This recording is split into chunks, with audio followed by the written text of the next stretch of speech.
Hey, listen, ladies and gentlemen, we're going to open up one of these Panini Prism packs during this video. Hey, real talk, dude. Hey, listen, hey, we're looking to make history. Hey, we're looking to go beyond measures. Hey, we're looking to pull an ultra rare manga card that ain't nobody else ever pulled and stuff like that today and hit it big on eBay. Hey, real talk, ladies and gentlemen. Hey, listen, hey, we're looking to pull an ultra rare numbered Prism card that's more rare compared to other numbered cards that's been pulled and stuff like that today and go viral on YouTube. Hey, real talk though, ladies and gentlemen. And without further ado, let's hit it big, boo.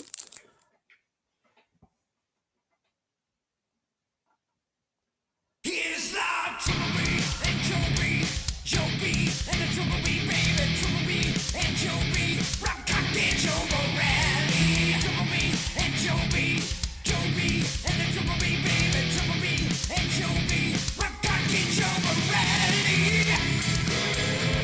We're coming in, only seeking the truth about JFK. It's the long coming podcast crew. Tell 'em, Joe, here we go. And here we go. That's right, Joe. What's up, everybody? This is episode number 358. Yeah, of the Lone Gunman Podcast. Chasing Curtis Craford.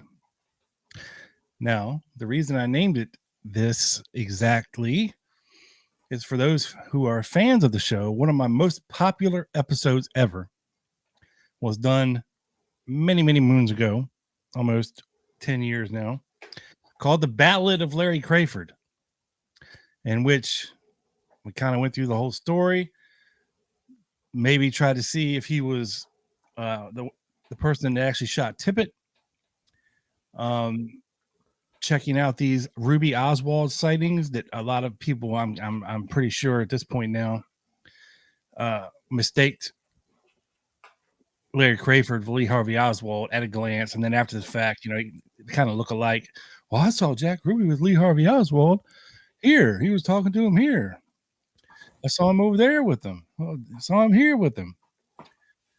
But again, this is a lot of Jack Ruby and Larry Craford type stuff.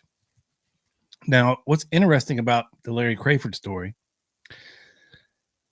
is he is, Joe, if you didn't know, I think, by a Cooney hair, more than Ruth Payne, the most and longest interviewed and questioned witness for the Warren Commission. You are correct, sir. He was interviewed over 3 days, and it's 74 pages long. Yes. PDF. Very extensive. Very extensive. Again, this guy was in a position for the months leading up to the assassination and the killing of Oswald to be privy. To be privy and around the Carousel Club and around Jack Ruby. And they figured, well, if this guy's in this position, he may have heard something. He may know something. He might tell all on Jack Ruby. So they questioned the hell out of this guy because his actions were a little bit sus, as the kids say. Because, yeah, Saturday, November 23rd, Larry Craford decides to up and hightail it out of Dallas, away from Jack Ruby, with just the clothes on his back, and proceed to start hitchhiking, Joe. Hitchhiking. And we'll get more into that as we go along and the anomalies therewith. Mm-hmm. Now, the interesting thing is during the Warren Commission, which kind of was going on simultaneously at the same time as the Jack Ruby trial, right, in early 1964. Of course, Craford was a big witness in the Jack Ruby trial as well and was called to testify there.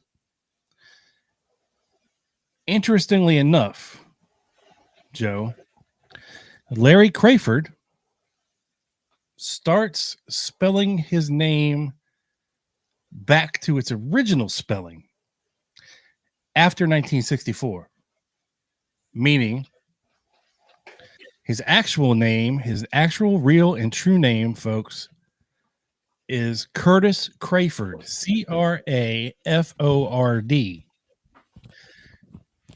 Now, even the Warren Commission people call him Larry. Now, his name is Curtis.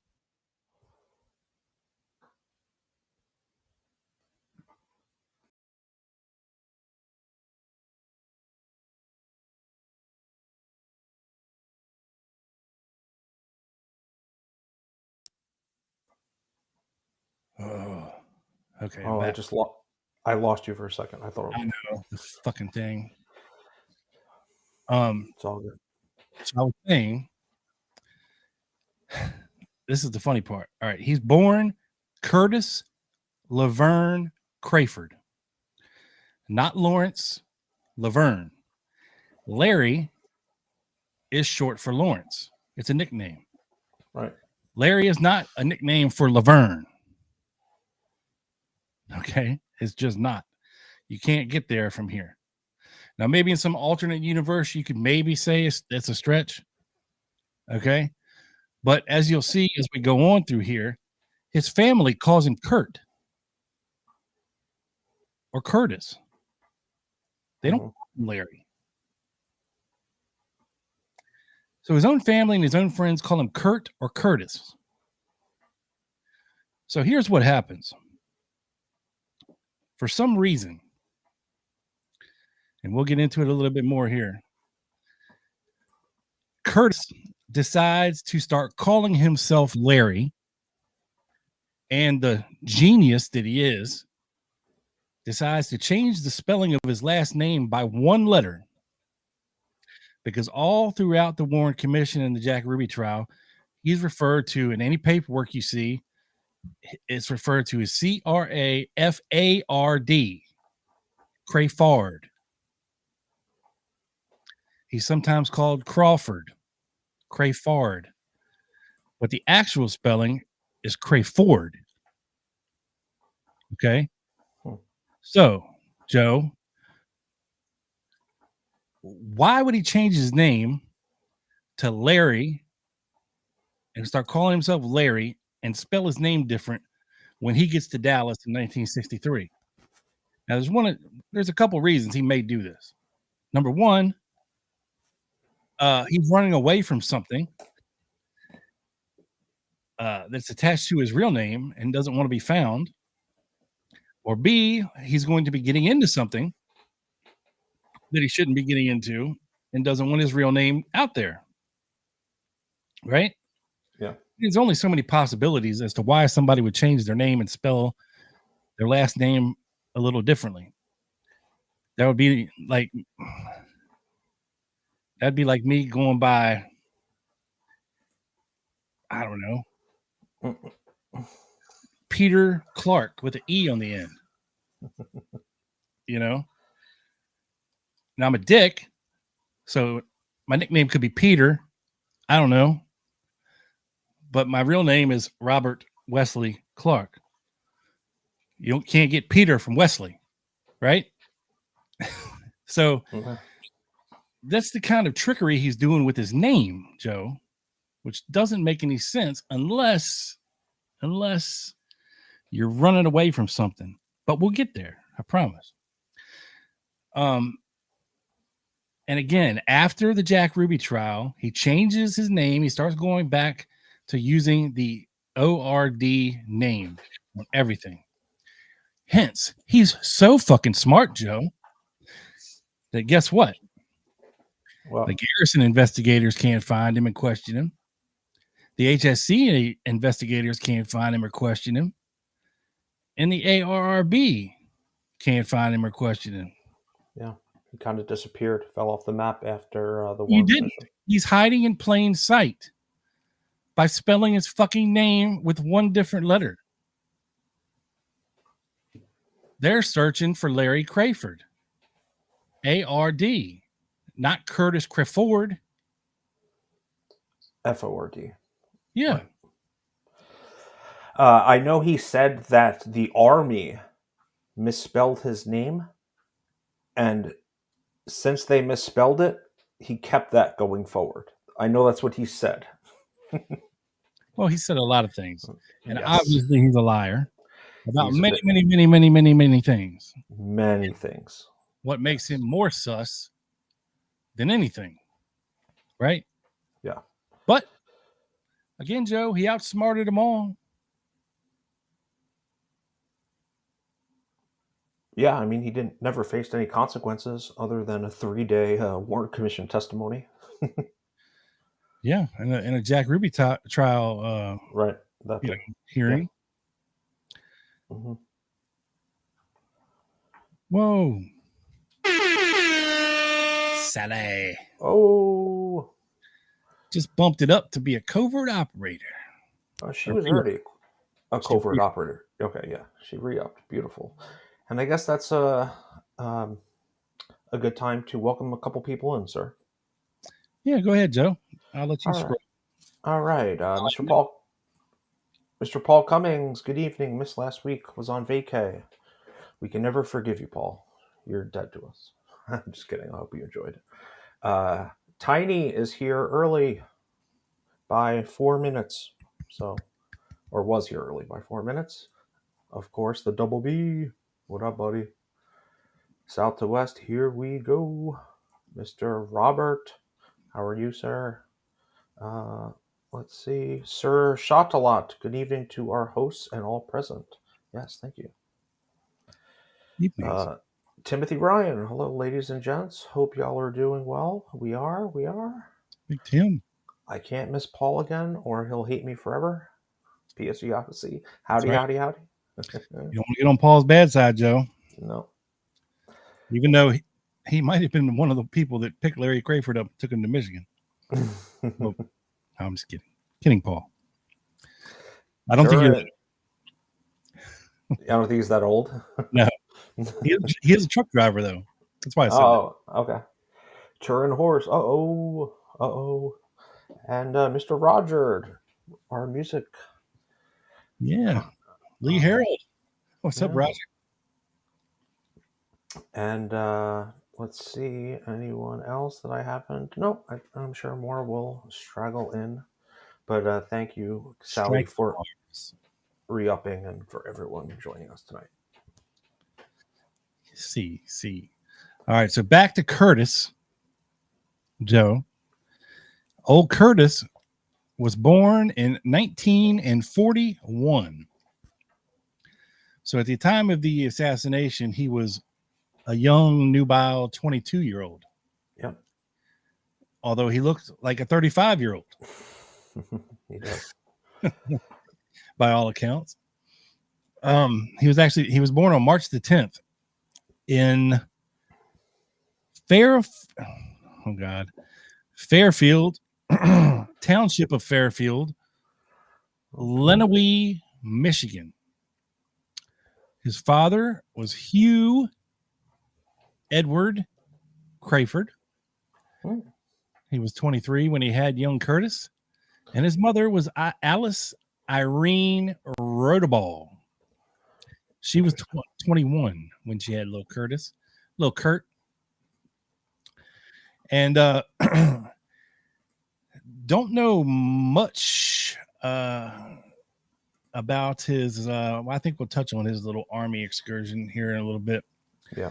But that was about the only other major thing that happened in his life, up until the fact that he married a chick by the name of Wilma Jean Case on June 22nd, 1962. Now, what he didn't know about Wilma, she liked to eat box.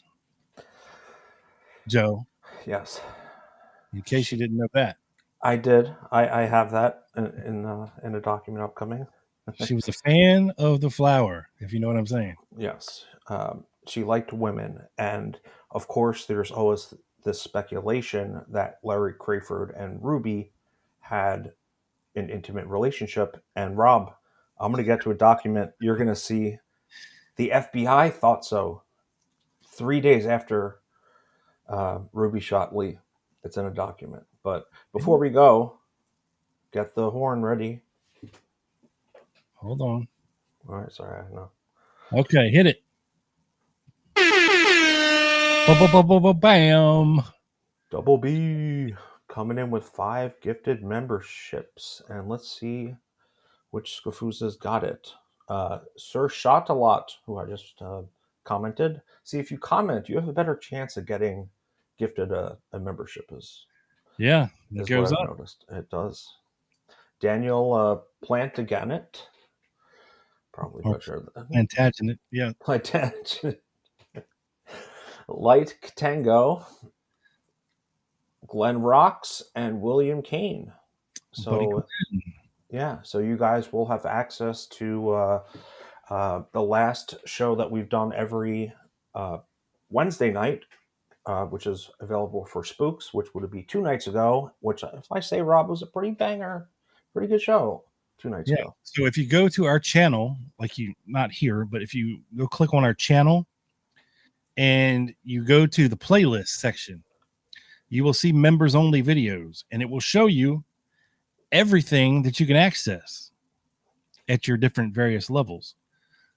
So even as a spook, you'll be able to access a lot of extra shows out there. And damn it, and I am not complaining.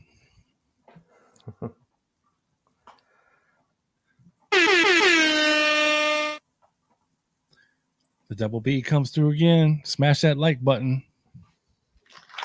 Please, please, please. Let's get it on. Thank you, Brandon. Thank you, sir. You are the man. The man. Mm-hmm. You definitely are. All right, back to Curtis's lesbian wife, Wilma. Now, I guess he realized fairly quickly after marrying Wilma that she wasn't a fan of the D. They didn't stay married very long, Joe, because in 1964, after I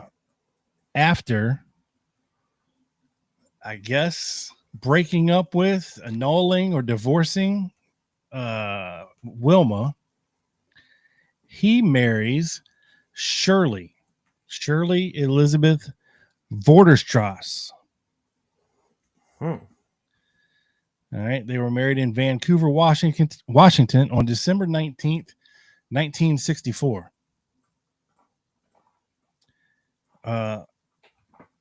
They would go on to have one child that I know of. I know that I have other documents to say they had more, but I can only verify the existence of one, and her name was Jennifer Lynn Craford, who was born in 1969 and sadly died in 2009. So she was only 40 years old, Joe. Wow. And this is Curtis's daughter. Now, I've also seen something, and we'll touch on it here in a minute as well, that Curtis's wife, Shirley, split up with him in 1991. Now, I don't know how accurate that is. I don't know if they stayed married or if they actually got divorced or what. But Shirley would pass away in 2005. And then Curtis himself, Curtis Laverne Craford, would pass away at the age of 70 in 2011. Wow. And I know the question that's going into everybody's mind right about now is, did anybody ever find this guy? Did anybody ever talk to him? The answer, quite surprisingly, is no. No, I'm joking. Of course it's yes. In the 80s, right? Well, it was over a span of time, Joe. There were several contacts made. You see, Curtis, old Kurt, had two brothers. One was named Edward Dean Craford and one named Gary Harold Craford. Damn old Gary Harold. Well, little Gary Harold was born in 1947, but he only lived to 1954. That means he died when he was 7 years old. So that's kind of a tragedy, a family tragedy there, Joe. But Edward Dean Craford lived to until 2016, actually. Now, I want to say maybe Joe Mellon tracked this motherfucker down too. I could be wrong. I don't know. Not 100% sure. And if she did, she's never made any of her interviews with Larry Craford public. Hopefully all that changes since she passed, and maybe a lot of her papers will get put into some special collection somewhere. Yeah. Digitized, because I'm sure she has a treasure trove of documents given how many interviews she did just for one book, you know? That's a good point. That would be a really interesting library whenever that happens to visit. And I think she was from New York or New Jersey or Northeast, like close to me. I think she was living here towards the end, right? Probably.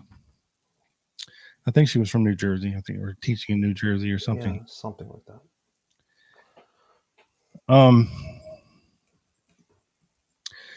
So there was a researcher,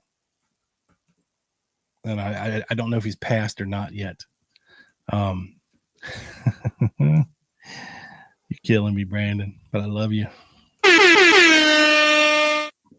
Yes. The double B is coming through. Coming through. Thank you, sir. Much obliged. You are the man. Yes. You are the goat. Now, there's a researcher named Peter Whitney who used to write a lot for like the third decade, fourth decade newsletters. Right. Never like wrote the 90s. Yeah. Never wrote a book. But he was always like one of these go-to guys, you know, who seemed to be able to uncover a lot of information, good information. Yeah. You know, one of these guys was he didn't care. He'd call anybody up and be like, hey, let's talk. Or show up at their doorstep. Hey, you know. I feel like we would have gotten along with this guy. Yeah. And some of the best ones like you don't have to write a book to be a great researcher, you know? No, but I'm saying that's why he's not well known. Right. You know, right. Yeah. You know, he's not that big of a name unless you're a giant third or fourth decade nerd like us. Now, Whitney says this, Joe, and I'm just going to hit this first because it does have a little backstory before we get to Dallas. Okay. Okay. He says, I managed to locate Craford through his father in 1989, and wrote to him care of the local post office because I guess they lived in some bumfuck part of Oregon. I'm sure I haven't seen Rocket Queen Colleen here in a while, but she is from Oregon. Well, one of the confusing things is I think he got married or at some point in the 60s lived in Dallas, Oregon. He's also buried in Dallas, Oregon. So that's confusing. It gets a little crazy. Yeah. As his father only told me the name of the town where Curtis lived and didn't give him his exact address. He says, not long after writing to him, I received a written reply from his second wife. That would be, what the fuck was her name? Shirley. Shirley, you must be joking. Laverne and Shirley, Paula knows. Hey, Paula, how are you? Yeah, so Shirley wrote back to Peter Whitney. In response to my query as to why Craford had left Dallas so abruptly on November 23rd, 1963, his wife was quite adamant that Curtis had left Dallas on November 22nd the morning before the assassination, which I suspect Curtis had always wanted her to believe. And that's what Curtis had told her. Okay. However, Curtis had told the FBI and the Warren Commission, as well as during cross-examination at the Ruby trial, where he testified as a character witness for Ruby, that he had left Dallas around noon on November 23rd, 1963. Okay. So there's lie number one. You know, you're starting off telling your second wife, "Oh, babe, I got caught up in all that bullshit down there, but don't worry. I left the morning before the assassination. Mhm. I wasn't even around for it. I was already hitchhiking. I had the good sense to get the hell out of Dallas for some reason, and I was right. But that was just a story." He says, "In my written reply, I pointed this out, but possibly because she had been deceived by her husband, never wrote back to me again. Although I did speak to her on several occasions throughout the 90s, both before and after she split up with Curtis in 1991. When I finally visited Craford in December of 2001, he remained adamant that he left on the day of the assassination. However, after showing him his own statements, he then reluctantly agreed that he had been mistaken. It would appear that Curtis also didn't want me to think that there was any possibility that he had any firsthand information about the assassination or Tippet's murder or Ruby's decision to kill Oswald. One or more which might have prompted him to abruptly quit his day job while Ruby was back at his apartment in Oak Cliff and hitchhike all the way to northern Michigan with only $7 in his pocket. And I got one hand in my pocket and the other one is smoking a cigarette." In the letter I received from Craford's wife, she also mentioned that in 1965, Earl Ruby, that's Jack Ruby's brother, had phoned Curtis from Detroit, having met him at his brother's trial the year before. Now, Earl ran a commercial dry cleaning business in the Cobo area of Detroit, as it's more commonly known in French. And when he learned that Curtis was unemployed, Earl offered him a job, which Curtis cheerfully accepted. However, after working there for several months, he was fired for stealing clothes from the laundromat that he was working at. Allegedly all panties, granny panties. I think he had a sniffing problem, Joe, if you He, know what I mean. he was a weird guy, that's for sure. Although Curtis claims they were for his pregnant wife. Oh, you thought I was kidding about the panties, didn't you? I almost did, but that kind of makes sense. Like, oh, my wife's getting bigger. Maybe I need to steal some panties of a larger size. Spoiler alert, I wasn't. Yeah, that's just one weird aspect of the story. It gets way weirder. Trust me. Afterwards, Craford worked for a while at an oil company, just long enough to buy a car, at which point he and his wife then hopped in the car and drove back to Oregon, where they have lived ever since. He later concluded that Earl's real reason for hiring was to find out what he knew about his brother's activities in Dallas, possibly because Jack's lawyers were appealing his conviction, which was successful, although Ruby died before his new trial could begin in Wichita Falls, Texas in 1967. I also learned from Curtis that in 1980, he and his wife, along with 2 of their 4 children, okay? Now, I only could find definitely one. That's Jennifer. He's telling this guy that he had 4 children. I don't know what the truth is. Does it matter? Who knows? But he had 2 of his 4 children and his wife in the car. They were involved in a serious car accident in 1980 caused by faulty steering, even though the vehicle was quite new. Curtis was convinced that someone had tampered with the steering mechanisms, which has made him fearful for his safety ever since. After his wife read Contract on America by David Scheim, which I had recommended, she too seemed suspicious of the accident. I also recall when I was speaking to Craford in the late 90s on the phone, apparently my voice was fading in and out, which caused Curtis to believe that either my or his line was tapped. Paranoid much? You think? During my initial interview with Craford at a bar in the small town where he lives in a rural area of Oregon. That's a hard word. Yeah. He revealed to me that he had been a hitman in the early 60s in San Francisco prior to going to Dallas. While living there, he got involved with the granddaughter of a local don, and unfortunately for Craford, he knocked her up. However, in exchange for getting the fuck out of town and promising never to come back again, Curtis was spared the usual harsh treatment associated with organized crime and punishment.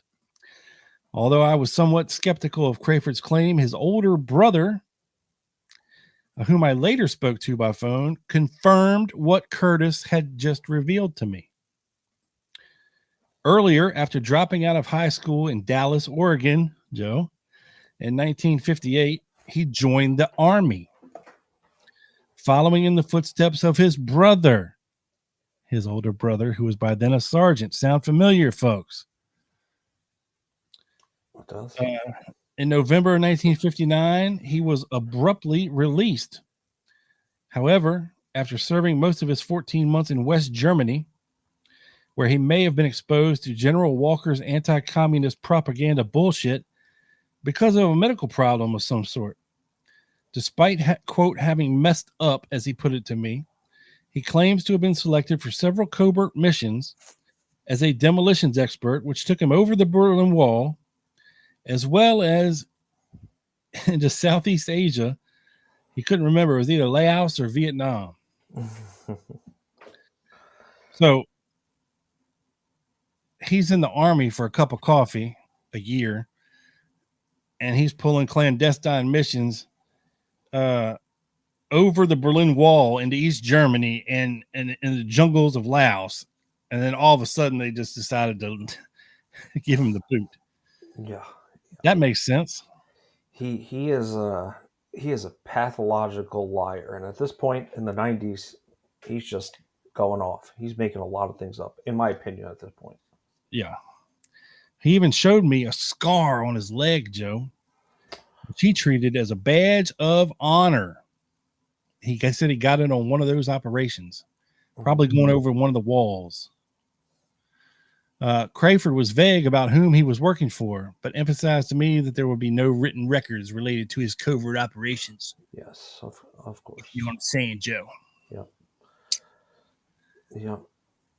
That's always the convenient thing to say. There's no documents because it was so secret. Although I didn't think to ask him, Curtis likely bragged about his intelligence experience while working for Ruby. A woman named Beverly Oliver, who was only 17 in 1963, sang at the Colony nightclub and hung out at the nearby carousel sometimes. Years later, after her first husband had been gunned down in a shootout with the Texas Rangers, she claimed to have been introduced to Lee by Jack Ruby a few weeks before the assassination.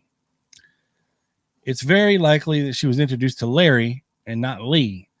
I wrote to Beverly in this regard, having met her at the 1996 Sudbury, Ontario JFK conference. I bet that was a hotbed of activity. But in her reply, she confused Craford with Corky Craford, another seedy associate of Ruby's, and didn't remember having met Ruby's handyman, Larry. However, her unflattering description of him is clearly much more consistent with Craford than of Oswald. And again, I don't believe anything Beverly Oliver says when it comes to either her movie, her alleged movie, or her meeting Lee Harvey Oswald and all that bullshit. Now, again, there was a lot of impersonations of Oswald doing crazy, weird shit, like shooting at somebody else's target at a rifle range, taking a new car for a spin, saying he was going to come into some money and driving like a fucking maniac. None of these sound like Lee Harvey Oswald. definitely sound like somebody impersonating Lee Harvey Oswald, but why? Just to make this guy more memorable after the bad thing happens? You know what I mean? Mm-hmm. Maybe. Maybe. And there was also an unemployment counselor in Dallas named Laura Kittrell, who in the course of her own investigation came across the photos of Crafard in the Warren Commission volumes. In a lengthy manuscript written in 1966 and later given to the HSCA, she recalled in an interview with Gaten Fonzie that Oswald, in quotes, appeared for a third interview in late October 1963. Now, this is after he's already working at the school book depository. Okay. And she says that Oswald, in quotes, showed up wearing a black leather motorcycle jacket, same as the last time he had been in. Unlike her original client, however, whom she stated was, quote, neat as a pin, quote, Oswald was slouchy, kind of unkempt, and even very unmilitary looking. He had a peculiar way of laughing and talking so that people all over the room could hear him. This does not sound like our Lee Harvey Oswald, our little quiet mouse. Right. Kittrell later realized that this third interview could not have been with Oswald, as records indicate that he was already working at the school book depository, as I just pointed out. In fact, there's no evidence that Oswald visited the Texas Employment Commission in 1963 at all, Joe. Oh, there you go. Put that in your pipe and smoke it. I'd like to. That would taste good. Inside Inside joke, guys. Kittrell later found Craford's application form in an let's try that again. In an inactive file. Although he told me he was quite certain that he had never visited the Texas Employment Commission. Curtis also recalled that he avoided laughing in public because he was missing his front teeth, Joe, and it made him self-conscious. Mm-hmm. I can relate. His third visit, Oswald, in quotes, informed Kittrell that he had been sent back by the claims office as he had just become a member of the Teamsters Union, hoping to get a union job as a forklift driver, as he had previously driven one while working in a New Orleans warehouse.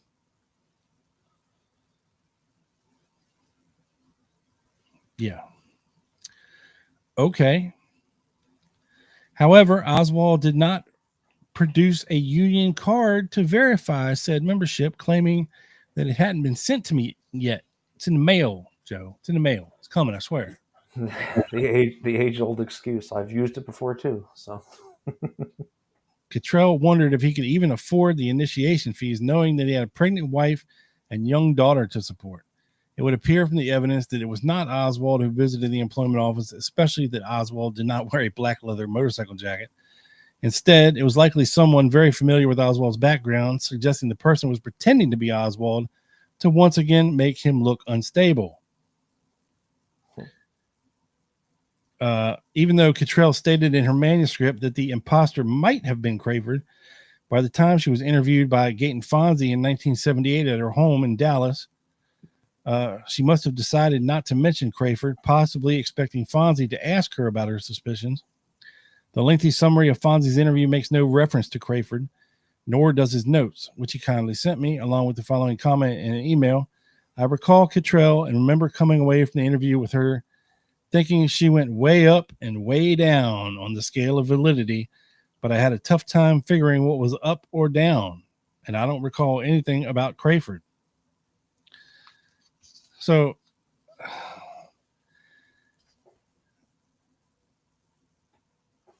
this whole thing is a mess.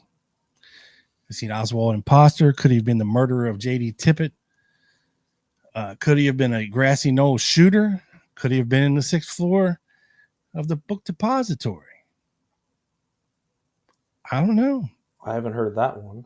The book depository. Well, somebody looked like Oswald, Joe. Yeah. Could he be Prayer Man?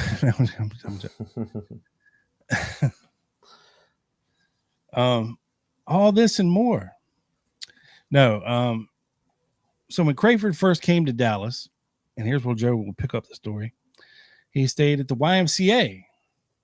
Joe, interestingly enough, same place Lee Harvey Oswald stayed at. And also the same hotel that Lawrence Hall, Lawrence Howard, and Seymour stayed at, or the YMCA. They all stayed at the YMCA. And oh, by the way, Jack Ruby went to the YMCA all the time to go swimming and use their pool almost on a daily basis. Right. He was a big swimmer, right? Yeah. Works all the muscles, Rob. Got to stay in shape, Joe. Works all muscle groups. Ladies love it. That's true. So we get up to there, and supposedly the story is that Ruby encounters Craford at the Texas State Fair. And Craford is working at an exhibit there. And him and Jack Ruby get to talking, and Craford kind of tells him, he's down on his luck. He doesn't have a place to live. He doesn't have any money, this shit job, So Ruby offers him a place to stay in exchange for his services. Yeah. That's a good way. Whatever that may be. Yes. Whatever that entails. I don't even want to begin to guess. But Joe will. So, Joe. The FBI will guess too. Lead us not into temptation, but deliver us from evil. Okay, I'm just going to comment on a couple comments. Haven't heard Carmine in a long time. Well, sir, shot a lot. You are in luck because we have some plans upcoming and they involve Carmine. Yeah, they do. And yeah, you will. And yeah, it's going to be awesome. Mm-hmm. Yes. Yeah. Tiny, does Craford have a military record? Yes. Army was like 14 months. And he did say, I believe, in the 90s that he was a sniper, but there's no way you're in the Army for a year and you're a sniper and you're pulling covert ops like this. There's no way. There's no records of that. Yeah. And there's no records that he was possibly under the orders of General Walker either. Just, I mean, there's no proof of it, but you never know. And Rob, let me just do one thing. That's the interesting thing is he was there at the same time as General Walker. Yeah. But of course, like everyone kind of conflates that as right. Didn't even know who General Walker was at the time. I mean, we have no idea. He would have known who General Walker was. I mean, he's commanding the troops in West Germany. If he's stationed there, I'm sure he knew who the fuck General Walker was. He could have known the name. I'm just saying, who knows? Rob, give me like 10 seconds. I'm fixing my lighting, okay? Oh, Lord. Oh, Perry Russo over there got to fix his lighting.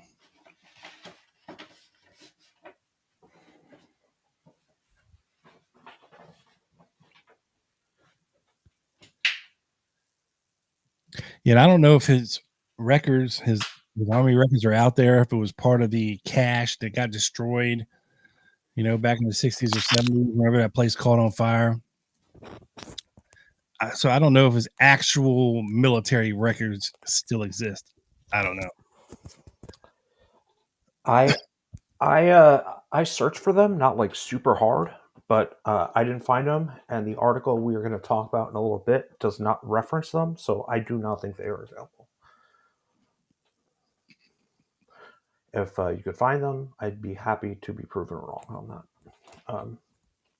If anybody has them, it's in the Warren Commission documents. But again, it's a lot to probably find them in there. Sally says, Joseph, do you have an 11 on you volume? Could you, with turning up a bit? Do I sound low, Rob? A little bit. All right. Either that or Sally's just getting deaf over there. She did say that last time. I'm at 92. I'm going to go to 96. We'll see. Hopefully that's a little better. Someday Joe might buy a microphone, Sally. We won't have to keep worrying about this shit. No, we have one. We all know the story, Rob. Come on. It's not a real one, Joe. It's a real one. It's not a real one. So let me get into... See. Before, Rob, I start my PowerPoint, look what your boy made this morning. Oh, look what your boy fucked up this morning. What do you mean? I have two different Silk City hot sauces. King's Karma, which, by the way, this is the second bottle to be finished in like the last month. Erica loves it. It's great. But I like a little diversity in my hot sauce, so I opened somewhere in Vermont and added both of them on here with my toasted light multigrain muffin and 2 eggs over medium. Get the fuck out of here with your multigrain muffin. You're only giving people 20% off for using the code GUMMIT, or it's actually 20% off. 20% off. My mistake. That's a big mistake, Joe. That's a mistake. You get double percentage off, and you can see I have on the left side here a nice reserve, and I want to thank Jeff for that. And definitely get in your order to Silk City. Link is in the description. And Rob, I know we talked about Lancer, but since it was announced today, this is the only time I'm going to mention it on the show. I have decided, in all my hypocrisy, to actually go to Lancer this year because friends Matt Crumpton and Jeff Crudell asked me to speak on a podcast panel. We're going to talk about the JFK podcast arena, which should be interesting. And yeah, we have some fun plans for merch that I plan on wearing at Lancer. You better wear it. It might I'll tell you. Yeah, I'll be spilling the tea. But we will be doing the live show on that Friday, the 21st. I'll do it from my hotel. Rob and I have something really interesting we are working on and researching for that week. So I'll be leaving the conference early and hanging out with you fine people. And even Paula said she might come and give me another ride from the airport.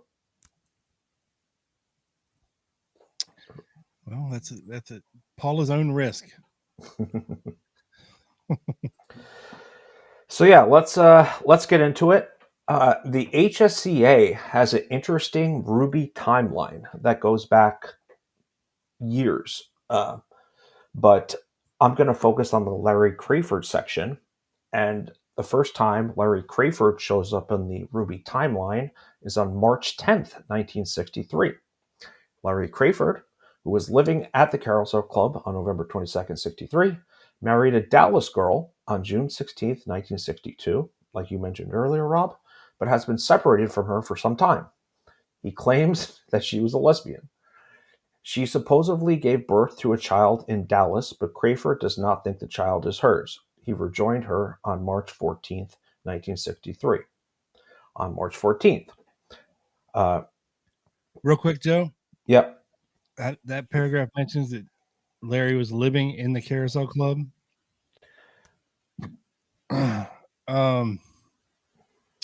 Who was the stripper that Ruby went to get the money order for before he shot Oswald? Was that Little Lynn? Yes. Okay. Little Lynn was interviewed at some point, and she claims that Larry Craford had an apartment beside the Carousel Club that he lived in. That he didn't actually live in like the broom closet of the fucking Carousel Club.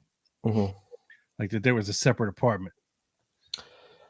Yeah, there definitely was a separate apartment where kind of Ruby kept his dogs, but I might go through some of that testimony later, Rob. I think it might be a little misinterpreted the way it goes. I want to get your thoughts on it because I was confused on it. But She says that he was going to live there, but like Ruby was kicking him out of the actual Carousel Club because things were missing, and that he was going to live there, but based on some of the wording, it doesn't seem like he actually ever was. But we'll see. Larry Craford comes to stay with his in-laws March 14, 63. John Case, trailer at Latot Trailer Court. Craford rents a trailer. Craford can drive. Good for Craford. Right for can drive. March 21st, 1963, a week later, Craford starts to work for Ablon Poultry in Dallas. This will come back in some of his testimony we're going to read. Ablon Poultry in Dallas. Mayor Ablon owns the Chateau nightclub. He was an associate of Ruby and Joe Bonds during 55-57. Interesting. Fast forward to June 1963. You have Craford had rejoined his family in Dallas in March. I think that's Dallas, Oregon. I'm not sure. Moves his family from Dallas to Port Angeles, Washington. A month after that, again, according to the HSCA timeline, August 63, Larry Craford starts to work for a carnival. September, a month after that, Craford comes to the State Fair Midway with the carnival. When he is fired, Deke Miles gives him a job with, quote, How Hollywood Makes Movies, which Ruby was an investor of this this little carnival act. Because he we'll get there, but he invested in a twister board that was used in this, allegedly. Ruby meets Craford at the How Hollywood Makes Movies. When the show folds, Ruby lets Craford stay at the Carousel Club. We're going to October 5th. Deke Miles of the State Fair show hires Larry Craford after Craford was fired from another State Fair show. One night, Craford had several teeth knocked out in a fight. So this is how he lost his teeth, ladies and gentlemen. Miles lost contact with Craford after How Hollywood Makes Movies closed. Between October 15th and 15th, Miles and some of the How Hollywood Makes Movies cast people went to the Carousel Club in the late evenings from 7 to 10. Ruby visited the How Hollywood Makes Movies. I can't say that many times. 3 to 5 times for 1 or 2 hours during the day by himself. This is October 5th. October 7th, Ruby meets Craford at the State Fair in Texas, allegedly. October 11th, Ruby meets Craford in Dallas, probably at the Carousel Club. October 16th, Larry Craford gets in a fight, again, between midnight Tuesday and 2 a.m. Wednesday with Bull, who had worked with Craford at the Memphis Fair. Craford gets some teeth knocked out, and the police are called. More teeth knocked out? Wait, is that twice? No, same thing. Okay. Yeah, my documents said he was last before he got to Dallas. He was working in Memphis at a carnival, and left abruptly to go to Dallas. And I guess Bull chased this motherfucker to Dallas for some reason. Chances are Larry slept his girl or something. Yeah. And Bull got in his car and chased this dude Dallas, punched him right in the fucking teeth, and knocked a bunch of them out. Interesting. Yeah, and we're going to read something about allegedly how Craford got from, I think it's Memphis to Dallas. October 20th, 1963, Craford was building a cloak room. Is that a coat room? Has to be. Yeah. Yeah. Closet.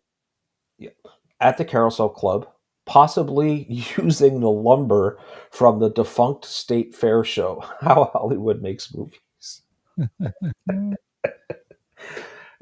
October 21st, next day, Larry Craford met Ruby at the State Fairgrounds in the afternoon in regard to business property in Dallas.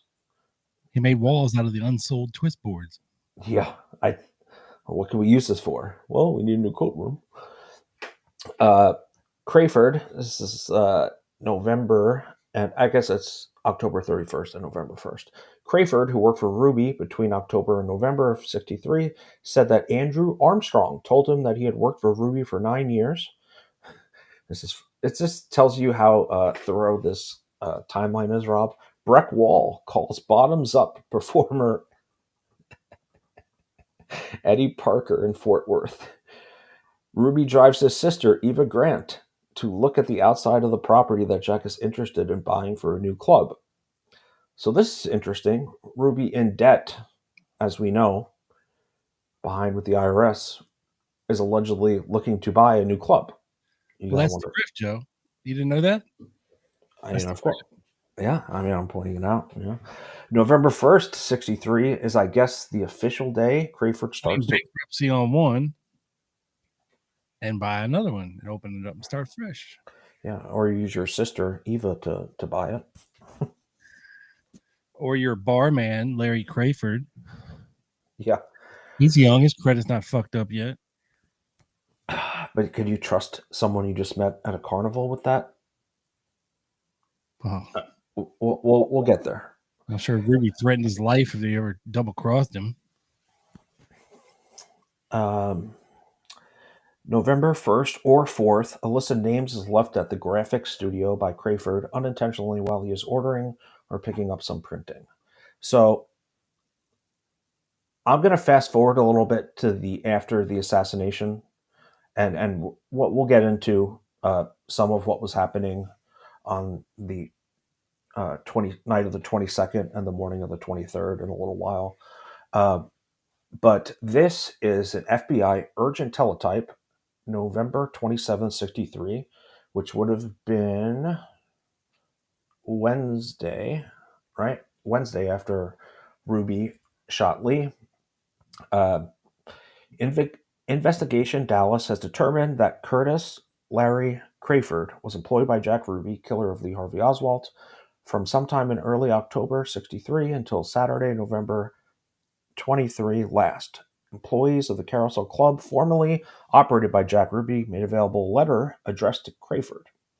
So this is how they found him, Rob. They found a letter from his sister up in rural Michigan to Craford, and they tracked that return address. We'll get there in a sec. How did they know that's where he was going? They didn't. They were just checking. Oh, okay. Allegedly. If you think differently after reading this, you could let me know. The Detroit office. So again, this is from, Special Agent in charge Dallas to Special Agent in charge Detroit, Michigan. To Detroit office through the holder box of 303 Harrison, Michigan, should locate Gale in an effort to ascertain the whereabouts of Larry Craford immediately. When Craford is located, he should be questioned in detail concerning his association in the Dallas area with Jack Ruby. The identity of individuals having contact with Ruby during the time Craford knew him should be determined. In addition, Robert Patterson, aka Bob Patterson, operator of the Contracts Electronics Company, small TV and radio repair shop, believed that Lee Harvey Oswald was with Jack Ruby at his Patterson's place of business approximately 3 weeks ago. Again, this is a possible Craford sighting that they thought was Ruby or Oswald. When Ruby and his companion were at the electronics shop, Ruby and or Craford recorded in a notebook the names of one or both of the partners in the company so that Ruby could send them permanent passes to the Carousel Club. Investigation conducted by OC indicates that Larry Craford was probably the individual with Jack Ruby at the Contracts Electronics shop rather than Lee Harvey Oswald. When Craford is located, several good color photographs, both close-up and full-length, should be secured and forwarded to the Dallas division to show to the partners and employees of the Contracts Electronics Company to ascertain if Craford was in fact with Jack Ruby. Eva Grant says she was with them 22nd in the morning of the 23rd. For Info Detroit, the borough has instructed the detailed chronology of Ruby's activities for a period immediately preceding Oswald's killing of Oswald must be determined. Obtain all information Craford can furnish pertinent. This is where it gets interesting, Rob. Various sources have reported Jack Ruby has homosexual tendencies, extreme close relationship with Larry Craford on such limited acquaintanceship may be thus explained. Craford allegedly left Dallas sometime Saturday, November 23rd, whereabouts unknown to Dallas. So, interesting that various sources, 3 days after Ruby shoots Lee, have said this, and that's maybe why he got a close relationship with Craford on, within like a month. Yeah, Yeah. it sounds like it. So this was sent on the 27th, and Rob, 1 day later, to Director J. Edgar Hoover and Special Agent in Charge Dallas from Detroit, we have found Scafuza Craford. He was located this date in a rural area on northern Michigan, Antietam country. And he met with Jack Ruby, so they then interview him on the same day, right? So 1 day after, they send out that teletype saying, find Craford. FBI is interviewing him 1 day later. Now, it says the 29th here, but it was conducted on the 28th and dictated on the 29th. Mr. Curtis Laverne Craford, also known as Curtis Laverne Craford, Larry, CL, and Smokey, was located at the cabin of Roy Parks in rural Antrim County, Michigan. He was visiting his sister. This individual volunteered the following information. He was born in Michigan on March 10th, 1941, where he went through this. The family were fruit harvest people. In September 58, he enlisted in the United States Army and served until November 1959, when he was given a general discharge under honorable conditions. So from what I read, Rob, this was not an honorable discharge, but this wasn't a dishonorable discharge. It was a discharge under honorable conditions. Right. So like a medical, they probably got rid of him for some medical reason, and then, Well, it's rumored that he was being a little handsy with the boys. You know what I mean? Oh. Yeah. Well, it's rumored, alleged, and we'll get into what he was arrested for later in a couple slides. And it's all right now. It might be transporting a minor across state lines. Yeah. And I don't know what kind of minor it was, if it was a girl or a boy. Larry liked him young, that we do know. And just so everybody has some kind of feasibility of this trek that the FBI tracked this motherfucker down in a day. Okay. If you're driving now in the year 2025 on beautifully flat interstate highways, one could make it from Dallas, Texas to northern Michigan in 19 hours, Joe, nonstop. Okay. Now, I'm sure as cars were shittier and roads were shittier in 1963, that the trip probably took a little longer than that. I'm going to say at least add 4 to 6 hours to that 19 hours. Yeah. So you're upwards around 25 hours trip nonstop. That's a fair assumption. Now, according to Craford, he had many rides. Okay. It wasn't just one person that took him from Dallas to northern Michigan. He had, he was hitchhiking. Yes. Okay? And I know times are different, and people would not hesitate to pick up, toothless strangers in 1963. Shady looking toothless strangers. With $7 in their pocket. Yeah. Can you give me some gas money? No. Oh, fuck. All right. Okay, I guess. Well, I don't know. So to put that into perspective, this trip would have taken 25 hours nonstop. Now, I'm sure there was some stops. Of course. I'm sure there was times where he didn't have a ride and he was just walking with his thumb out, hitchhiking. Probably a couple hours of that. And I believe he even says that he was stuck around the Chicago area for an extended period of time before finding a ride, to get to Michigan. Right. Or they went the scenic route around Chicago. There was something about Chicago that I remember. Yeah, he said, we'll get there. He said he took 4 or 5 rides to detour Chicago. Yeah. Which makes you think why he's making the effort to say he wasn't in Chicago. Right. And remember, folks, Jack Ruby is from Chicago. Yes.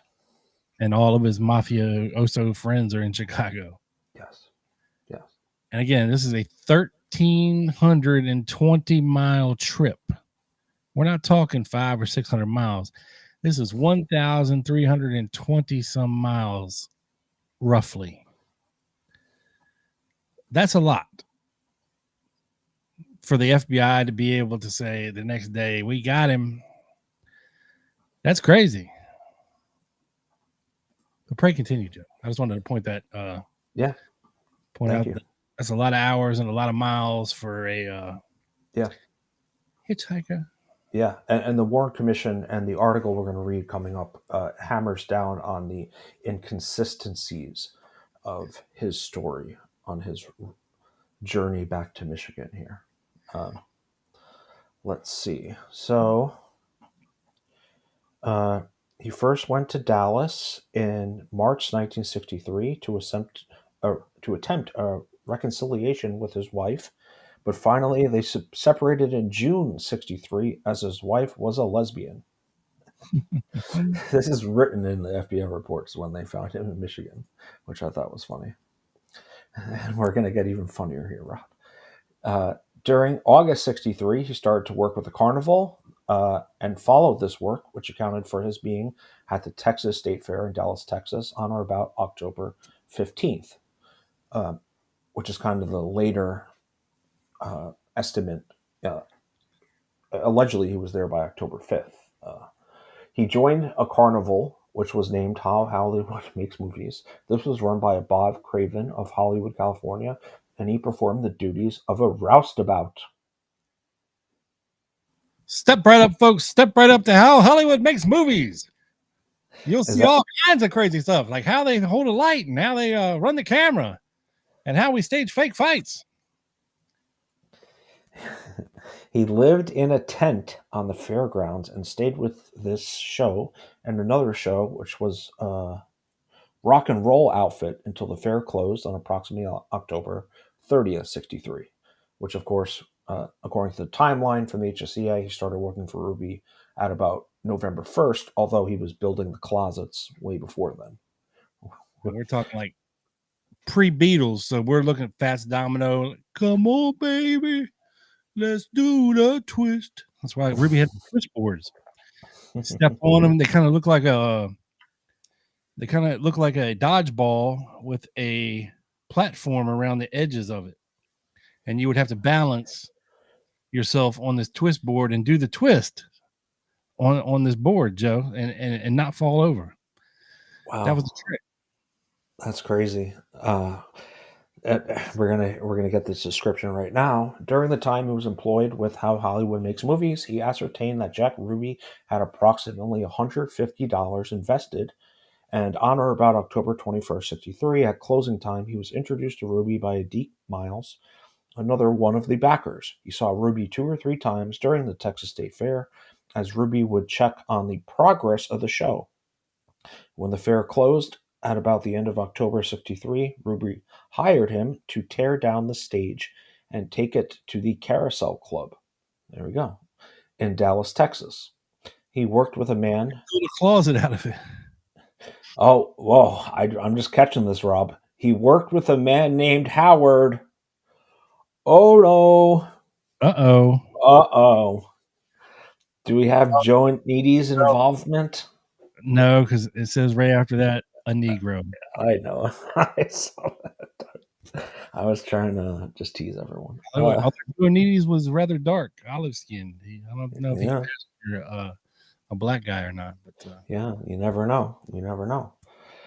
Who had been employed by Ruby for approximately 18 years. I don't even know if he's talking about Anthony Armstrong there. But after completing this job, Ruby asked him to stay at the club and work for room and board. He had the room in front of Ruby's office. This would be approximately November 1st, 1963. His job at the Carousel Club consisted of being a handyman, cleanup man, part-time bartender, and also answering the telephone. It was his duty to take down names and addresses of people calling to the club for Ruby. Now, Rob, they, in the Warren Commission, those 3 days they grilled him, went through every name in Ruby's address book and asked him if they called. Yeah. Ruby ran almost an ad every day in the local paper for waitresses and performers. He had also financial interest in a twist board company at Fort Worth, Texas. Telephone calls in a number of 20 to 40 would be received daily, and these calls were placed in the stenographer's notebook, which he kept on Ruby's desk. The only odd incident concerning these calls was that about 3 or 4 times a day, during the time he was at the club, a call would come in, and the man would ask for Mr. Ruby if Mr. Ruby was there. If Mr. Ruby was not there, the man refused to leave his name, and on every occasion during this period of time, it was the same person who called. He brought this to Ruby's attention on numerous occasions, and Ruby told him to forget about it. Forget about it. yeah, forget about it. Craford would stay at the club and eat his meals at the Eat Well Cafe and at the drugstore across the street from the club. Money for these meals was taken from the cash register.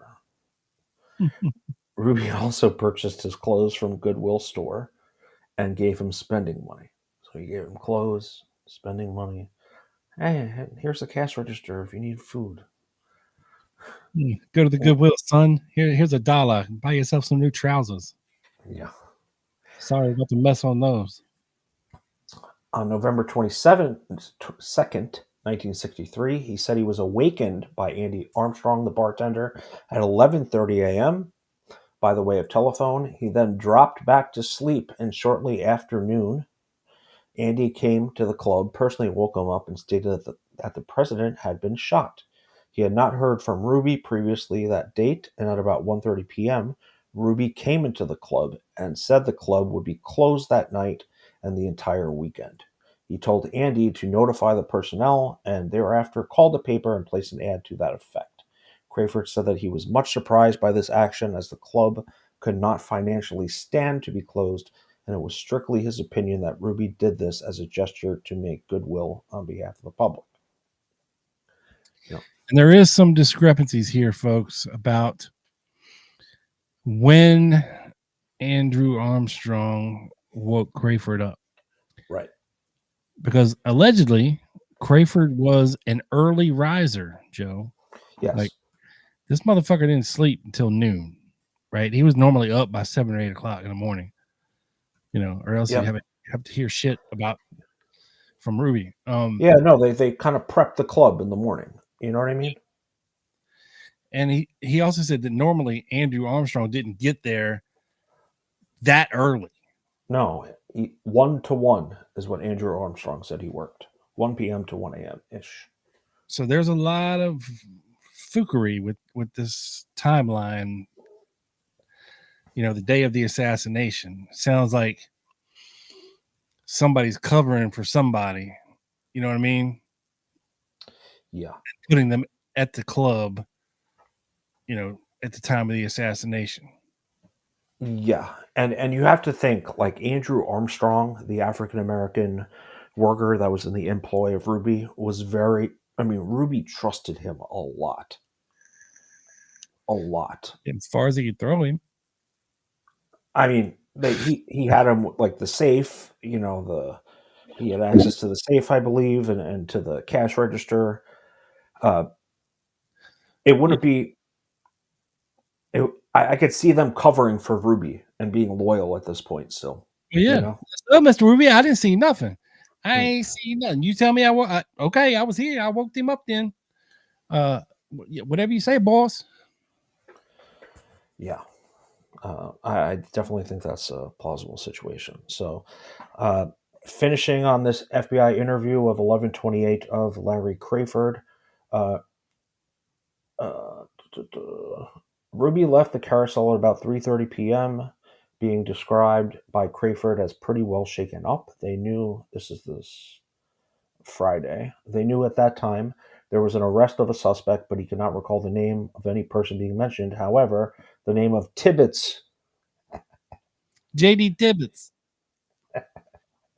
the policeman, was mentioned, and Ruby said he was acquainted with him. Upon leaving, Ruby was what Craford termed being emotionally disturbed. He told Craford to call Mrs. Grant's home, his sister, Eva Grant, before he went to dinner and upon his return. This was not an ordinary request, and Craford had no knowledge of Ruby's reason. Interesting.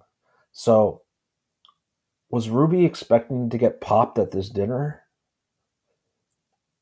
Like Joe Pesci and Goodfellas? You're going to get made, and all of a He sudden. was planning on trying to shoot Oswald that night at the police station. But either he couldn't ever get close enough or a good shot or pussied out or whatever the case may be. All right. Yeah. He was. He could have, of course, gone to dinner before the midnight press conference, but yeah, that's a good point. Good point. Every once in a while. Ruby then came back to the club or called Craford at about 7:30 that evening. He did not discuss the assassination. He did not mention being at the police department, because he wasn't there yet, I don't think, or anything else. He just wanted to check in regards to telephone calls. He did not see Ruby again until the next day. After being dropped off at the club, this is like later, early Saturday morning, like in the wee hours, right? After being dropped off at the club, Craford called Ruby at 8 a.m. at Ruby's apartment. This is what Craford's excuses for bailing. He called Ruby at Ruby's apartment and told Ruby that they needed food for the 3 dachshunds, dogs, that were kept at the club. Craford said that Ruby berated him for waking him up and then decided to pack up and leave the club as he did not want to take any other verbal abuse. He did not say anything to anyone about leaving and just packed his clothing, left the club at about noon, and started hitchhiking north. He said at no time Ruby ever demonstrate any homosexual tendencies, and that he specifically recalls on one occasion an individual who was a female impersonator.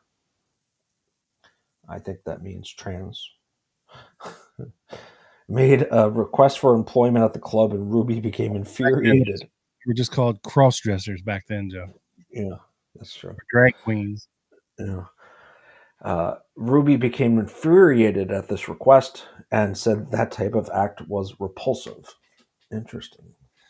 I concur. I'm just not sure if he's really telling the truth here. They did.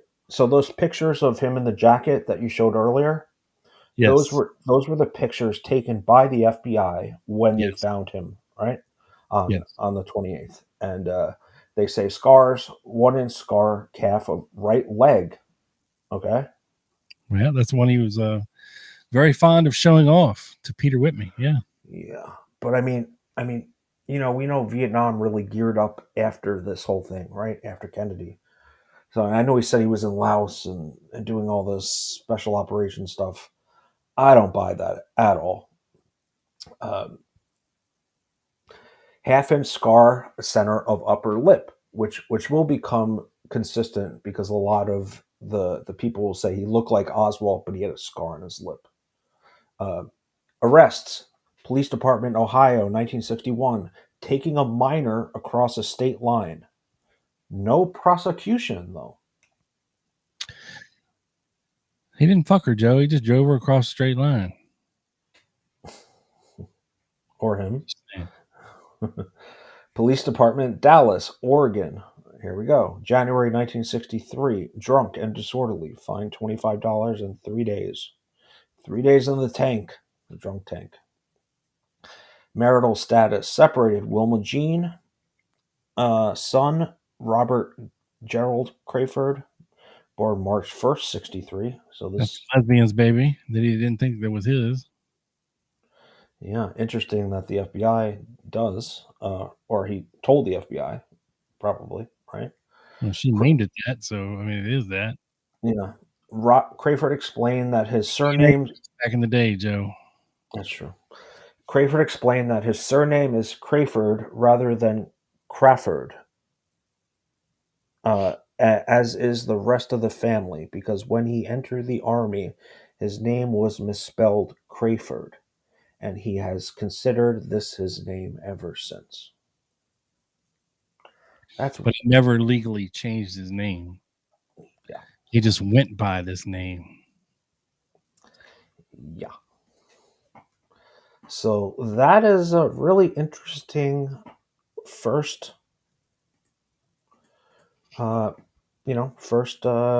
interview of Craford, and they found him pretty fucking quickly, man. Yeah. So I was going to get to the article, unless you want to do anything before that. Yeah, just let me jump in here real quick with a thing from the point. Slide in. That's what she said. Apparently,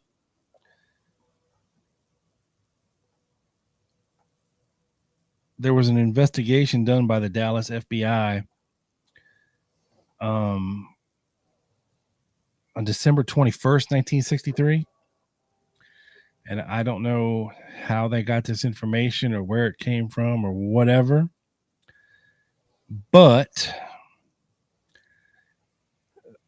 the initial lead related to the name Isaacs, directed to the Dallas FBI office, having intriguing results. 2 months before Giesbrecht's allegations surfaced, I don't know what those are, the Dallas office had sent a teletype to the San Francisco office with the following directions. A notepad obtained from Ruby when arrested contained the name Chuck Isaacs. Investigation reveals wife of Charles Isaacs is a ticket agent for American Airlines, formerly assigned to Dallas, now assigned to San Francisco, made costumes for Ruby's dancers. San Francisco is to locate Isaacs and obtain all info, RE associates and activities of Ruby and relationship, if any, between Ruby and Oswald. Now, I don't know about you, Joe, but the name Chuck Isaacs sure sounds like a Mafia Don nickname, if you will. So maybe Ruby knew who this guy was in San Francisco because his wife made costumes for some of his dancers. And they were in the same business. You know what I mean? Kind of, sort of. Yeah. Craford's a good guy. You should hire him. Yeah, type of thing. Look after the boy. Kind of feel bad about what we did here. I don't know. It's interesting. And then let's see.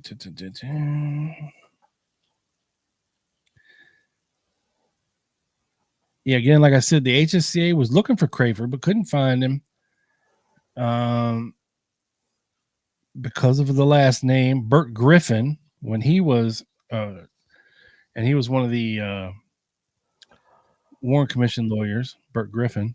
Yeah, he did the questioning of Craford. Yeah, he was very suspicious. He told the HSCA that he was very suspicious of Larry Craford's involvement in something. They just could never nail it down. Trying to figure out what this Giesbrecht story is. Oh, here it is.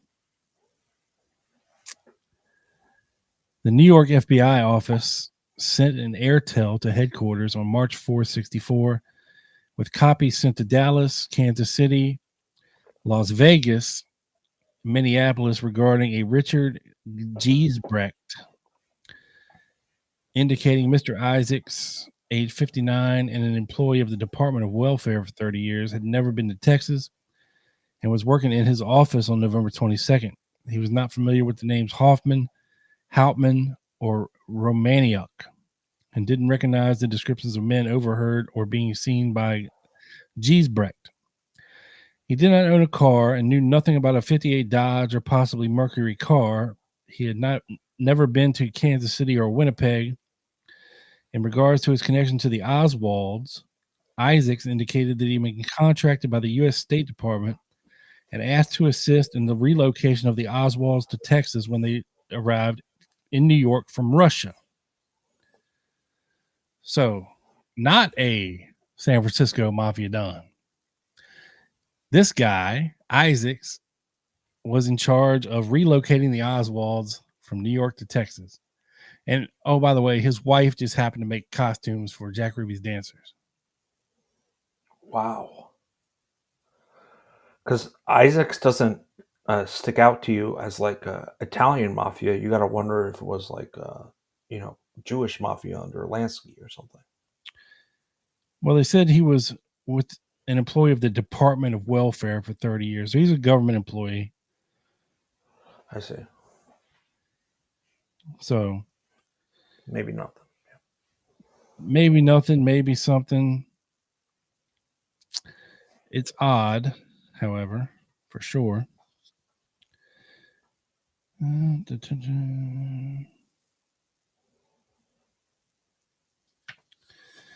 I had an interesting thought.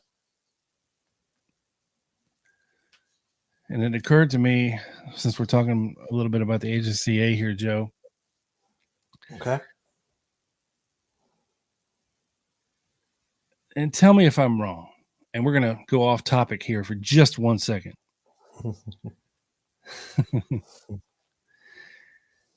When we were talking about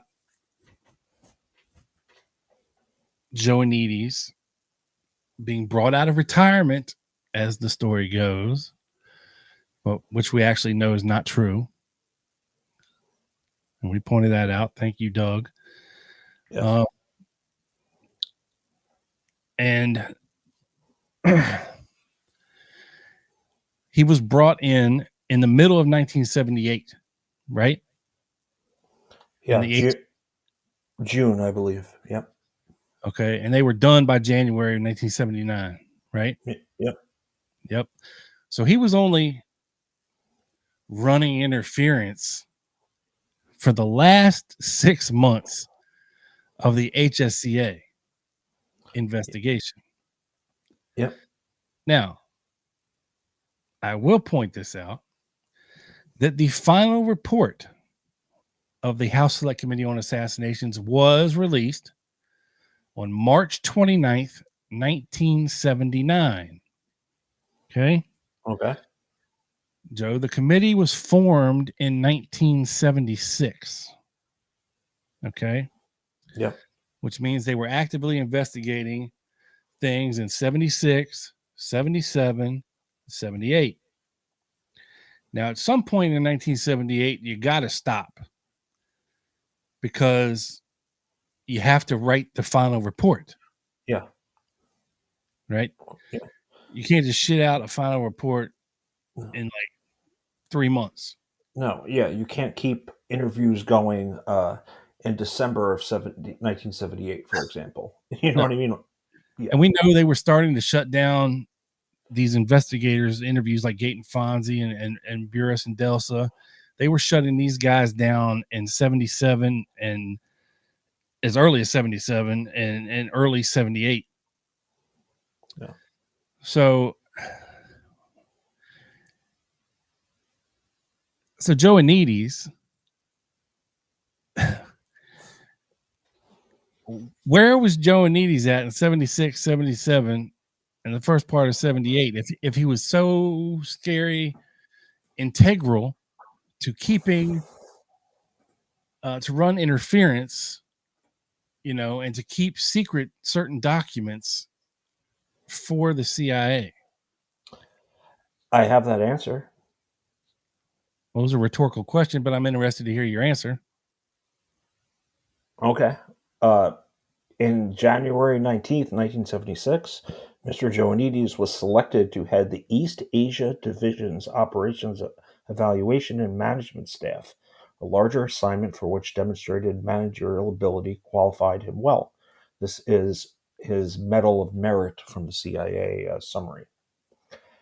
Primary responsibility was to handle and programming and budgeting for a division over 900 personnel at the time, with a budget of about $50 million. Then he continued in this assignment until June 1978, when he was selected to assist the agency's senior coordinator for work with the HSCA. So my point is,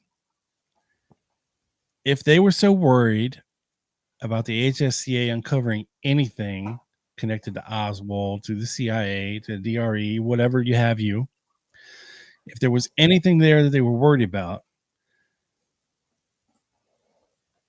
why didn't they bring this guy in at the beginning instead of assigning him to bumfuck Asia?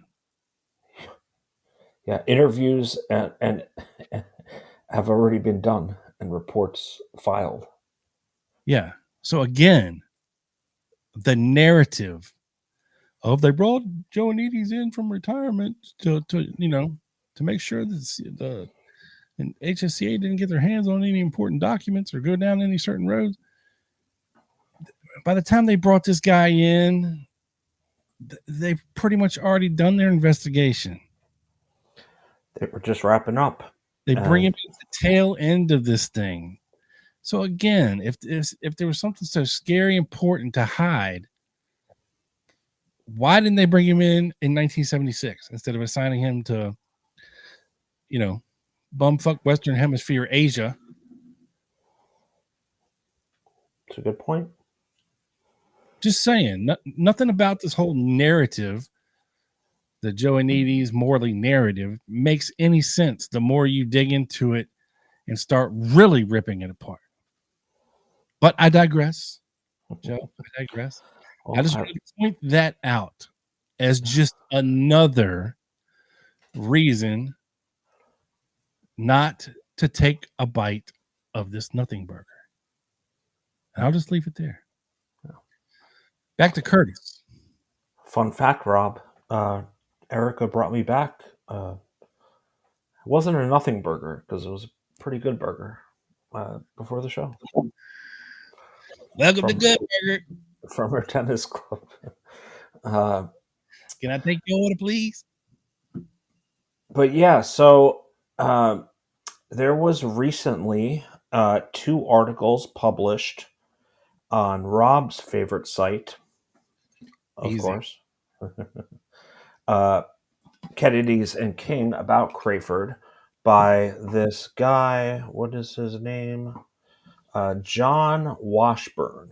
And I do not know who he is, but I think he did some good work here, and it's very interesting. So I'm going to read a little bit from it, and I will put the link in the comments here. But we're going to backtrack a little bit and get into the true Larry Craford timeline and talk a little bit about his military history. which is very different than the official timeline. Let me bring it up here if I can. All right, so I'm gonna jump through this article, but this is a section called Craford's True Crime Line. I just put the link in the comments there. Craford, in his first FBI statement on November 28th, put his working for HHMM, right, the Hollywood movies, whatever, as October 15th rather than October 5th. He said he worked for Ruby from November 1st, but there was evidence he was actually working at the carousel from October 16th. Crafard was also deceptive about his activities from when he left the military in November 1959. Crafard testified on 8, 9, and 10 April 64 Washington before Hubert and Griffin. This is from April 8th when he describes his short time in the military.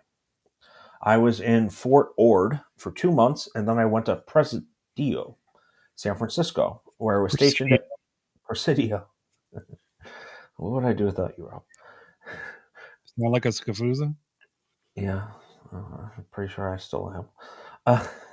Where I was stationed at an air defense school for a period of 2 months, and then I was assigned to D Battery, 2nd Missile Battalion, San Francisco Defense Organization. From there, I went to Germany in April 59.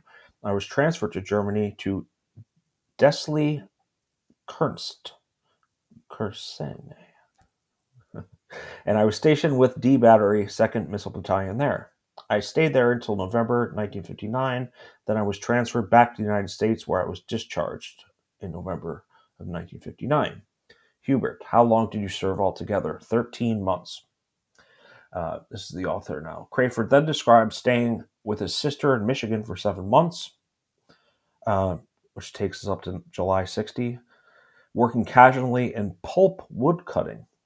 He then went to his father's in Dallas, Oregon for fruit picking for a month, then a cannery for 6 months, and then worked with carnivals. For 1961, he described various fairground jobs, and he extended his account up to 1962 with casual work in California, Dallas, Oregon. But this remarkable question was then posed, which blew that apart, and this is the Warren Commission. Hubert, now we have some information that you worked for the Federal Aviation Agency, the FAA, through July and October 1960 in Los Angeles. Yes, in Los Angeles. I believe they were out of Los Angeles. Where I worked for them was over in Nevada. What kind of work did you do? Surveyor's assistant. I had forgotten I had worked for them, Craford says. Nevada is in Oregon. The author says, surveyor's assistant for the FAA isn't fruit picking. Hubert then sprung this upon Craford.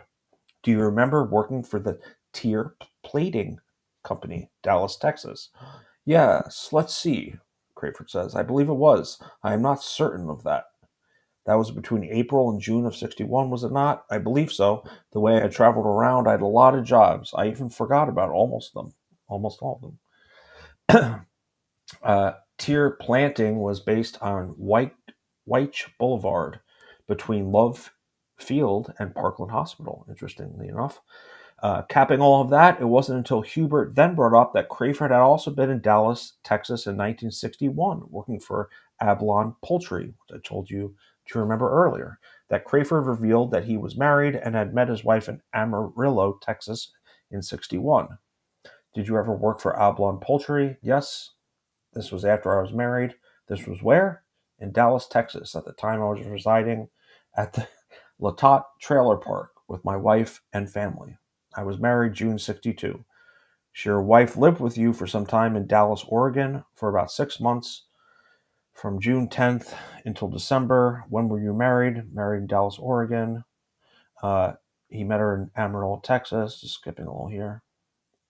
Craford's approach on each occasion he was caught out is interesting. Rather than doubling down, he gives in. He seems to be confident in knowing he can get away with it.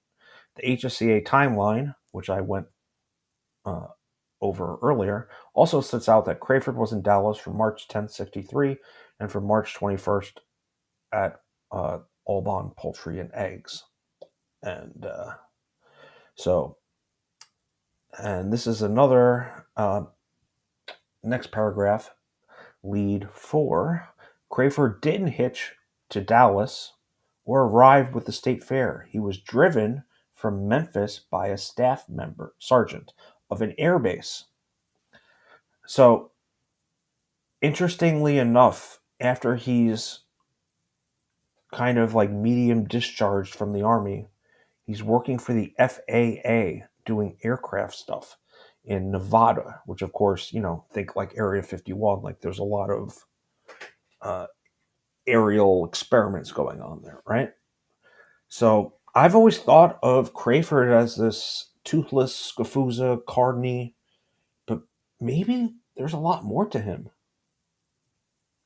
Maybe. I don't know. He's definitely not dumb. He just seems like one of them drifter types, Yeah. Like I'm a loner, Dottie, a rebel. Right. But he omits all these significant jobs he had post Army, in his 3 days of Warren Commission testimony. You got to wonder why. And then when he's caught, he has an interesting strategy of admitting that, which is I don't know. That's what Griffin pointed out, and to what he told the HSCA, that they would often catch him in lies until they pointed something out, and then he would acquiesce. Right, exactly. And we're going to see a couple more examples of this, Rob, right now.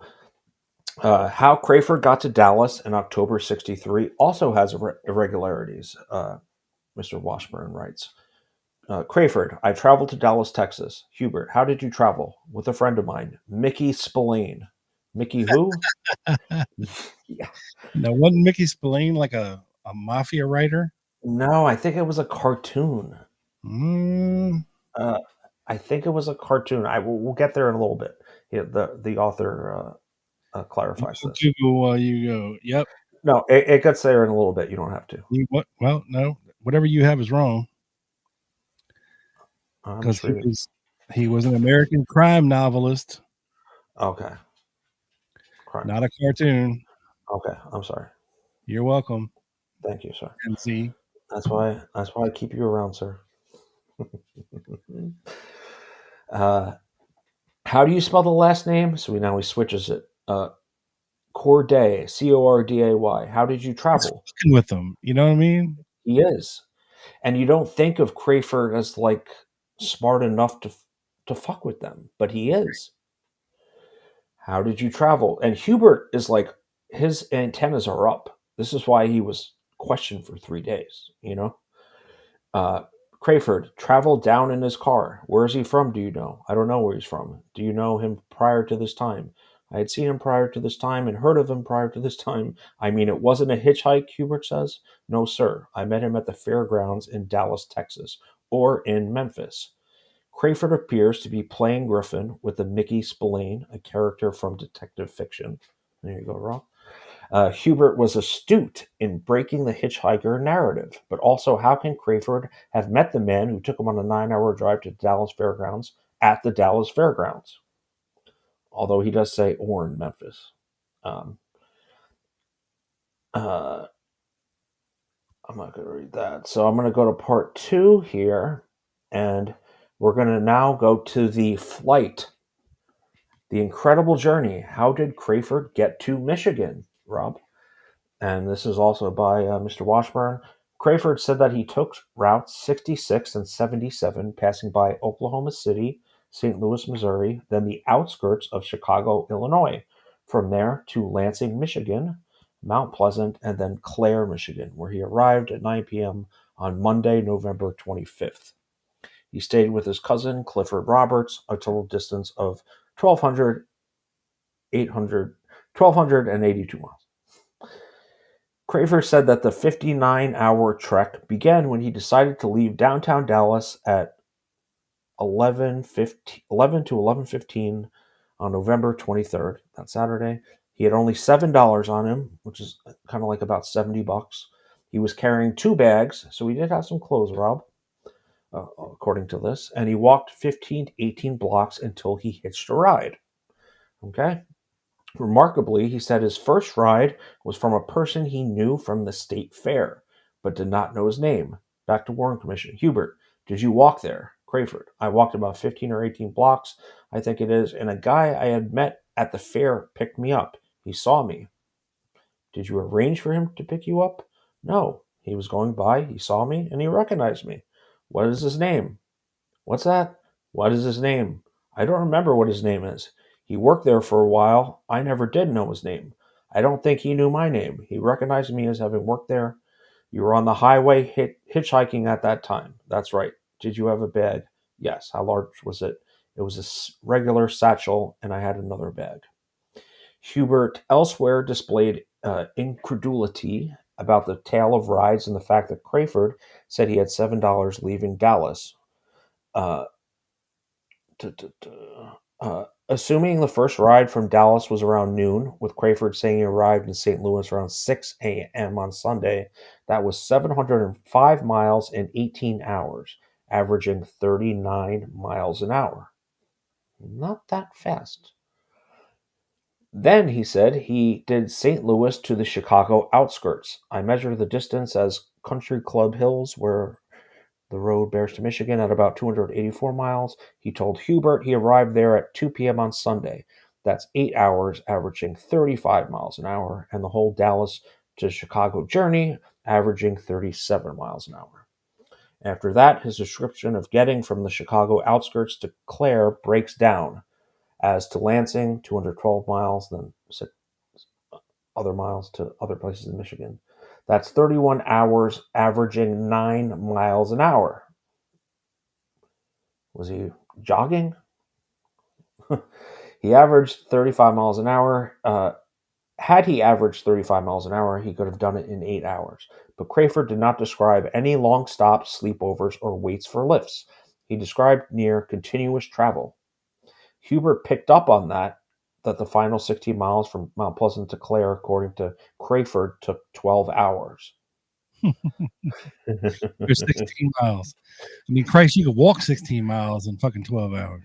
Oh, yeah, definitely. There's Hubert. There is some mistaken timing about of 12 hours. Oh, yeah, that's what I was saying, Craford says. I've lost some time there. It may be that you are making a mistake, Larry. Let's see if we can't refresh your memory from the time you got that last long hitch that you took to Mount Pleasant, because you remember getting to Mount Pleasant at night around 8:30. Yes. And that, you say, is a run of what, 5-6 hours? I don't believe it would take that long.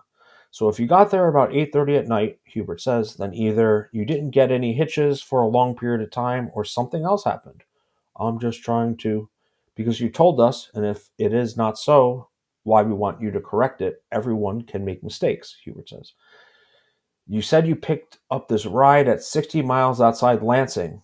And by the way, Rob, Lansing is where I first went to college, Michigan State, East Lansing. And into, interesting city there. And into Mount Pleasant prior to the dawn of the 25th. Maybe you got that ride late in the day. Let's put it this way. What was it? A continuous ride straight on. It carried me straight on through to Mount Pleasant. Did you stop at all? Not that I can recall. Did you stop for lunch or anything of the sort? And now the author continues, putting all into context. Craford got from Dallas to the Chicago end of Lake Michigan in 1 day, 2 hours, 77% of the distance. But he took 1 day and 7 hours to travel 23% of the trip within Michigan itself. Hubert spotted the most egregious time discrepancies occur when he said he missed Chicago by bypassing it, which is what I had referenced and you had referenced earlier. He didn't take you through Chicago. No, Craford says, I bypassed most of Chicago. How did you do that? On a couple alternate routes. With hitchhikers? Different rides. Different rides? Yes. How many? I got 3 or 4 rides in Chicago, Craford says. With these several rides around Chicago, bypassing it, how long did it take you to get around Chicago? Probably 2 or 3 hours. We could almost see Hubert raising his eyebrows. So this testimony of Craford lends credence to his story of hitchhiking, his departure from Dallas not making sense, and that he might have stopped. And he makes a big deal to say, I bypassed Chicago, which makes me think he's trying to hide the fact that he stopped in Chicago. Right. That's the only way to really to really analyze all this shit. Yeah. Yeah. It's crazy. And then, of course, the cabin was like right on the Canadian border. Not that it mattered because the FBI found him in like less than 24 hours. And let me see. So one thing, and it's alleged that maybe Ruby used some of his mafia contacts to get Craford out, right? Maybe stopping in Chicago, place to stay for the night, whatever. Maybe a ride. His story about 4 different rides going around Chicago doesn't really make sense. His story about $7 in his pocket don't make sense because I'm sorry, you're not just going to take $7 out of the cash register. You're going to clean that motherfucker out. If you're leaving town and you ain't coming back, fuck Jack Ruby. I'm taking every dollar in that, every nickel, quarter, dime, dollar, everything. And I'm sure he knew where Ruby even hid money in that place. Yeah, and actually, no, that's a really good point because I start a comment here by Sally. Did he steal cash out of Ruby's? Yes. So Little Lynn was the one that said that Ruby was making Craford move out of the club because things were going missing. That is according to her testimony. That's also part of this article. One of the articles. It goes into depth into her testimony, but things might have gone down before he had the opportunity to do that, or he did stay at the place behind it. I think it was the Vegas Club that was right behind it, or they had a separate apartment or something. That's not right, but okay, it wasn't the Vegas Club. I'm just gonna do a couple comments. Didn't Larry's sister say he was a major creep? South to West says. Yeah, I mean, I'm not sure, but being as this one of his charges. And comments about her titas, Joe. She had some nice tits for her sister. Well, I mean, just the charge of transporting a minor across state lines, I think answers that question, right? And yes, Paula does owe me a chicken dinner. I highlighted this.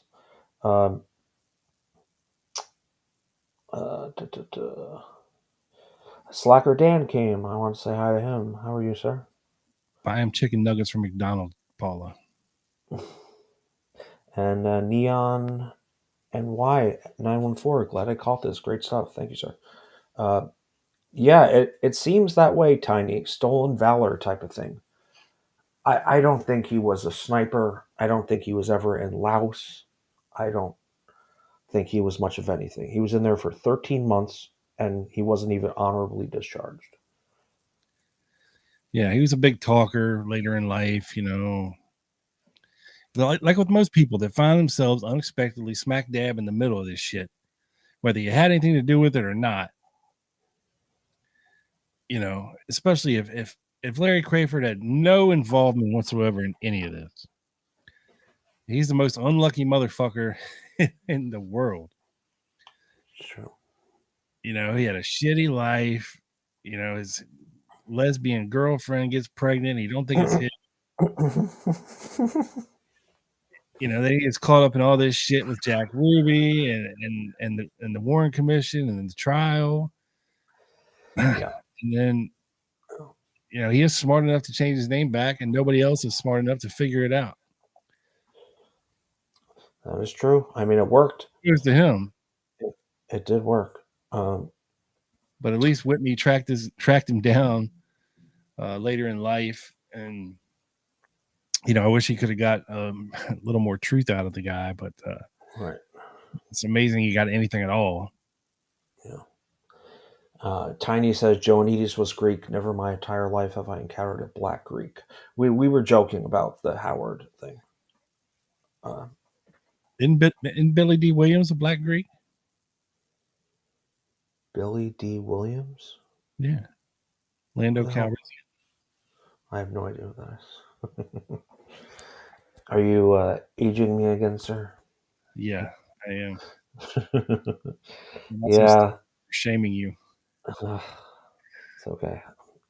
Turn somewhere Morley's ears perked up. Yeah, when we said the Howard part. Yeah, it was just funny. It was just a funny coincidence. And I think Sally's not far off here. Deadbeat dad didn't want to fork out for his kid. That would be his lesbian wife's kid, right? Well, if he never tapped it, it's kind of hard for it to be his kid. Just saying. Yeah, but maybe he didn't want to acknowledge it was his kid, even if it was, because he didn't want to pay child support. Well, got his name. That's all you need back then. And he did sign the birth certificate. I read. So, yeah, that's not going to go over well in family court. It was the Immaculate Conception. My tongue got her pregnant, sir. I don't know what. I would just eat him and stuff, right? Isn't that how you have the intercourse with the lady? Just with the tongue? Yeah. Maybe Jack Ruby told him, look, yeah, if you just eat them, they'll never get pregnant. Yeah. Just want to give a last thing here. Reading the last of the article, of course, a question arises as to why Crafard held to the only $7 story, a point of detail that seems again improbable. I can only conclude that having little money was essential to the central story he'd hitchhiked, while also ruling out the possibility he used public transportation. Travel by public transport could invoke a search for witnesses and would firm up the times. The lone fish journey does serve a purpose. It distances him from a team effort. From all that I outlined above, it is more likely that Crafard didn't hitchhike at all. In my view, Mr. Washburn says, he was driven to Chicago and then told to lie low with relatives in remote Michigan, with a hitchhiking story as a cover. Having been asked how Crafard knew the route to Michigan from Dallas without a map, he said he'd done it previously, but then gave an irrelevant answer about a prior hitch to Sacramento and Bakersfield with his wife and 2 babies. That led to more questions about why Crafard's wife wanted to take her 2 babies hitchhiking. he keeps getting himself in more trouble with his lies, which I think is why this testimony in the Warren Commission lasted literally 3 days, right? It's impossible to stitch most things Crafard said to make something sensible out of it. I agree. But this was the man who was deceptive about getting to Dallas, the dates when that was, and clung to a dubious story about what he was doing on November 22nd. But the Warren Commission final report stated, quote, an investigation of Craig's unusual behavior confirms that his departure from Dallas was innocent. Of course, Warren Commission. And of course, although Crafard's preemptory decision to leave Dallas might be unusual for most persons, such behavior does not appear to have been uncommon for him. His family residence had shifted frequently among California, Michigan, and Oregon. During his 22 years, he had earned his livelihood picking crops, working in carnivals, and taking other odd jobs throughout the country. But not working for the FAA or the Army, you leave that out. That conclusion avoids the fact that Hubert and Griffin exposed Larry Craford's account as being full of bizarre improbabilities that seem like cover stories. Working for the FAA in Nevada is excluded from that summary, as was his regular presence in Dallas. Whoever drafted those assertions wasn't reflecting the underlying evidence. So I thought that was an interesting article, Rob, and I'm going to put part 2 in the comments here if you guys want to check it out. But a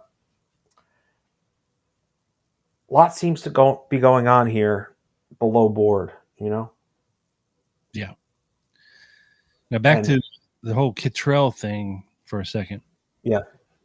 Now I did an episode, BJ, that's before Joe, about Laura Kittrell and her manuscript. I believe she was writing a book after the assassination and was trying to get it published and all this and that. Never did, though, but she was interested in what happened to her because it was kind of weird, you know? She actually suspected that it was a sordid little con game being played by Oswald and the imposter. And here's what we mean by that. So I had a man who pretended that he was another man who I dealt with before. The imposter wanted to file an unemployment claim for the other man who was actually working somewhere. I didn't want to create a scene, and not knowing what else to do, I changed the codes on the paperwork just as he wanted. What do you think I should do? Has anyone else had this experience? In her response, her fellow employee might have said, "Oh yeah, same thing happened to so-and-so a few years back. Some woman found a job somewhere, but she wanted to keep getting that unemployment check. So she sent her sister in to sign for the claims check. Now, the next time that happens, what you ought to do is blah, ... And Laura would be given some time-honored procedure for dealing with imposters. Following this line of thinking, we can really readily see why she failed to see the true significance of the Oswald imposter, that he was a minor emissary of a vast conspiracy organized by powerful men who wanted to kill the president and seize the White House." So I don't know about all that, but it is interesting to posit that theory because it could even happen to Oswald without him knowing about it. Somebody could go to the unemployment commission pretending to be him and collecting an unemployment check, because it was something that Oswald was known to do. He rarely missed an unemployment check when he was unemployed. So just an interesting idea to chew on for a minute. All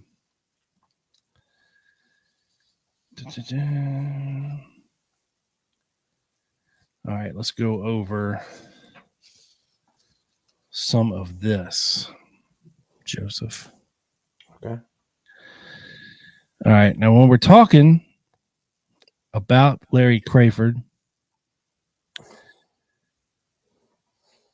here's an announcement from an Oregon newspaper in 1986. Yeah. Dallas, Hugh and Alice Craford of Dallas, that's Dallas, Oregon, will celebrate their 50th wedding anniversary with an open house from 1 to 5 Saturday, January 18th at their home at 789 Southwest Birch Street. Friends and relatives are invited. Hosts will be their children and children's spouses. That's Dean and Loretta Crawford and Lainey Powell, all of Salem, Charles and Corky Hyas of Elgin, Kurt and Shirley Craford of Amity. That's Curtis Laverne. His family called him Kurt, not Larry. And Jean and Norma Neal of Dallas. Alice Rodaball and Hugh Craford were married January 18, 1936 in Farewell, Michigan. He is a retired tanner, and she is a homemaker. The family includes 16 grandchildren and 18 great-grandchildren. So the Crafords like to fuck, obviously. Loved it, in fact. Yeah. Loved it. I bet they're still in Oregon, too. Whew. There's got to be a gazillion of them. Yeah, by now. Good. Yeah. And Hugh is his brother, right? Hugh is his father. This is his father and mother. Oh, okay. Thank you. Anniversary. Wow. Yeah, that makes sense. Yeah, you can see he gets all those good looks from his mama. Oh, mama from the train. And his dark skin from his father. Yeah. Well, he was a tanner, Joe. I mean, he probably got a That's true. That's true. He's lot of chemicals and sun on him. years of tanning will take its toll, as they say. Now, God rest his soul. 4 years after this, Hugh, that's Kurt's daddy, Curtis's daddy, Mm-hmm. passed away in 1990 at the age of 73. Born in Gilmore, Michigan, he attended Farewell Agricultural School. He married Alice Rotaball in 1938. Or what is that? 36, sorry, in Farewell. And he served in the Army during World War II. He moved to Dallas in 1958 and was a tanner at Muir and McDonald Tannery and retired in 1987 with his wife died in 1987. So damn. So 1 year after their 50th anniversary, his wife dies, and then 3 years after he retires, he dies. Ain't that the breaks? Yeah. He enjoyed gardening, Joe, and leather crafting. I'll make you a wallet. You need a wallet, son? I'll make you a wallet or a belt. I got that. Come here, let me measure you. Come here. Let old Daddy Hugh measure you. Come on. Give me your measurements. Survivors include his sons, Dean Craford of Salem, Mark Slater of Dallas, and Curtis, not Larry, Curtis Craford of McMinnville, daughters Cora Bell Hayes of Elgin, Norman Neal of Dallas, Alice Laney Powell of Salem, 17 grandchildren, and 16 great-grandchildren. I guess they lost a couple great-grandchildren in the mix there somewhere. I shouldn't be laughing, but The 4 years since their anniversary. They had 18 4 yeah, years. they did say 18. Yeah. Good Lord. Oh man. God rest her soul. Services will be at 11 a.m. Wednesday in the Dallas mortuary. Contributions may be made to the Oregon Health Sciences Center in Portland, Joe, if you'd like to contribute. Now, this lovely lady is Shirley. This was Curtis's wife. Again, she passed away in 2005. Yes. And they allegedly weren't together since 1991, but I don't know if they remained married. I don't know.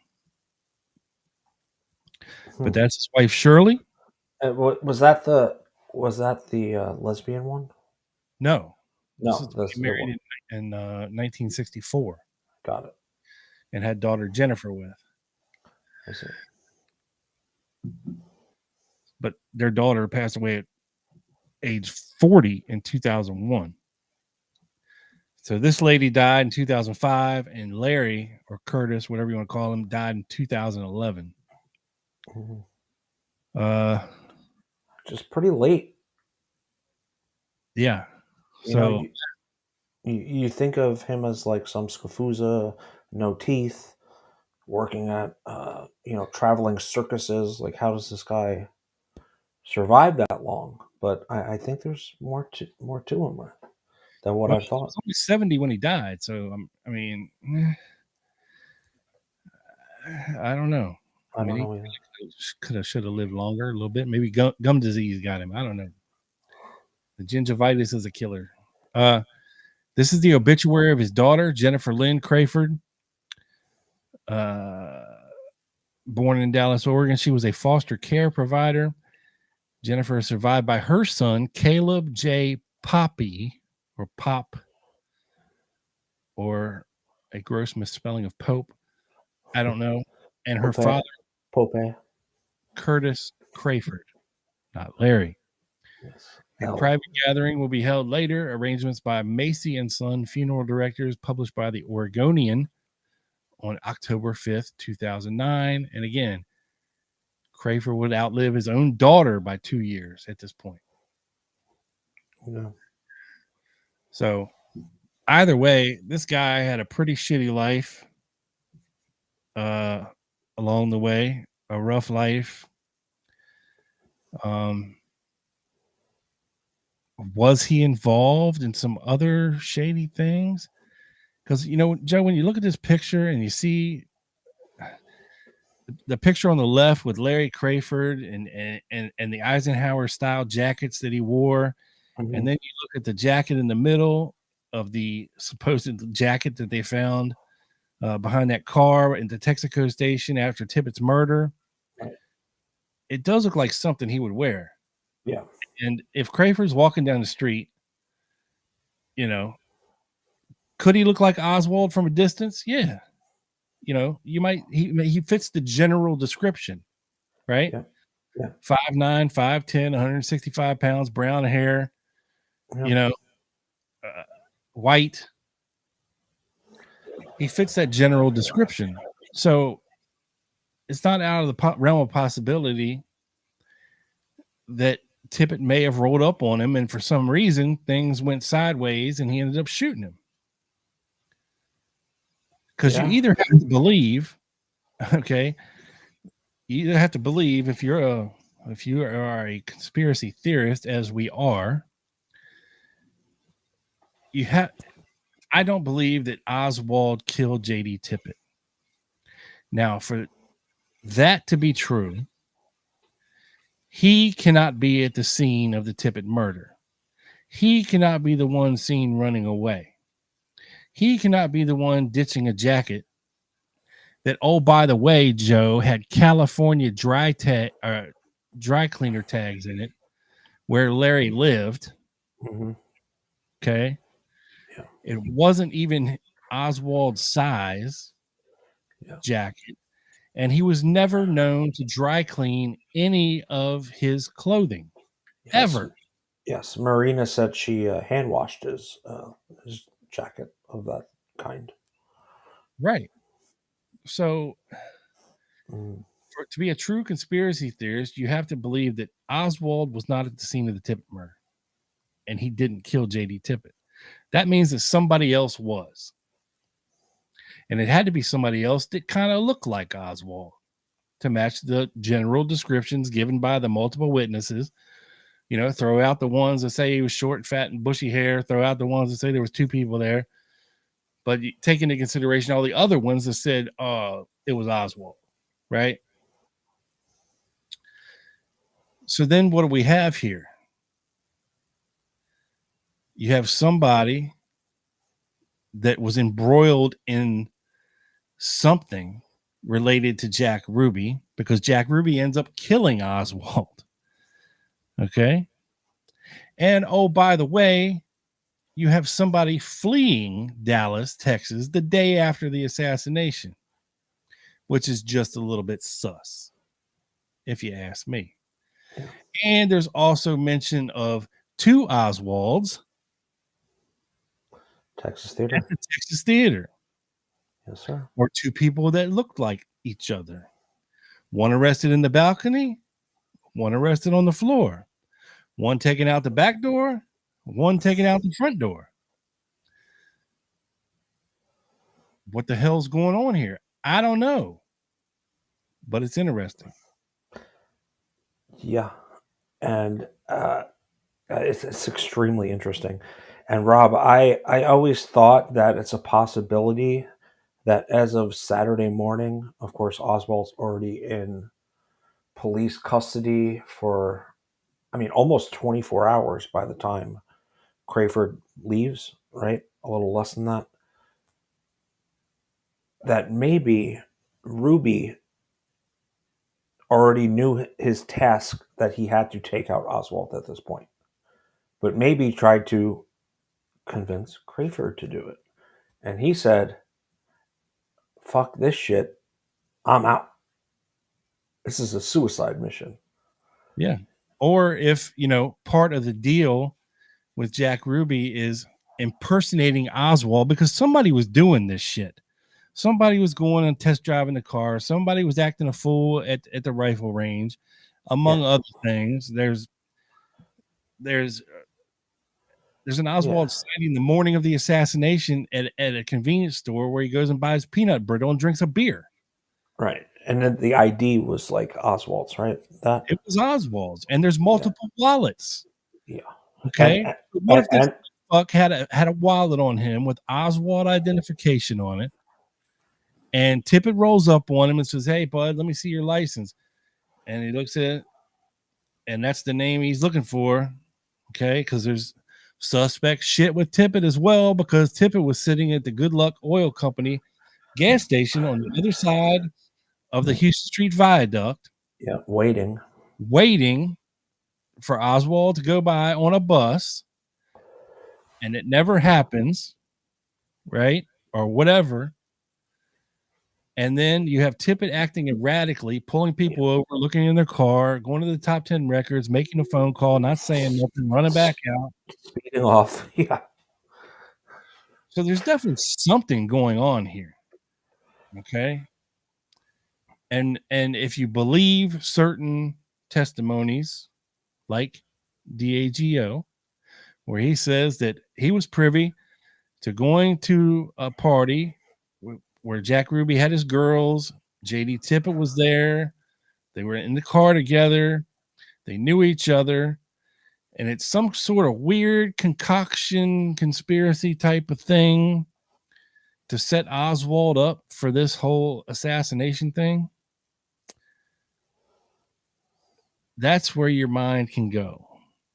That's where you can really try to figure this thing out and say, all right, what exactly the hell is going on here? You know?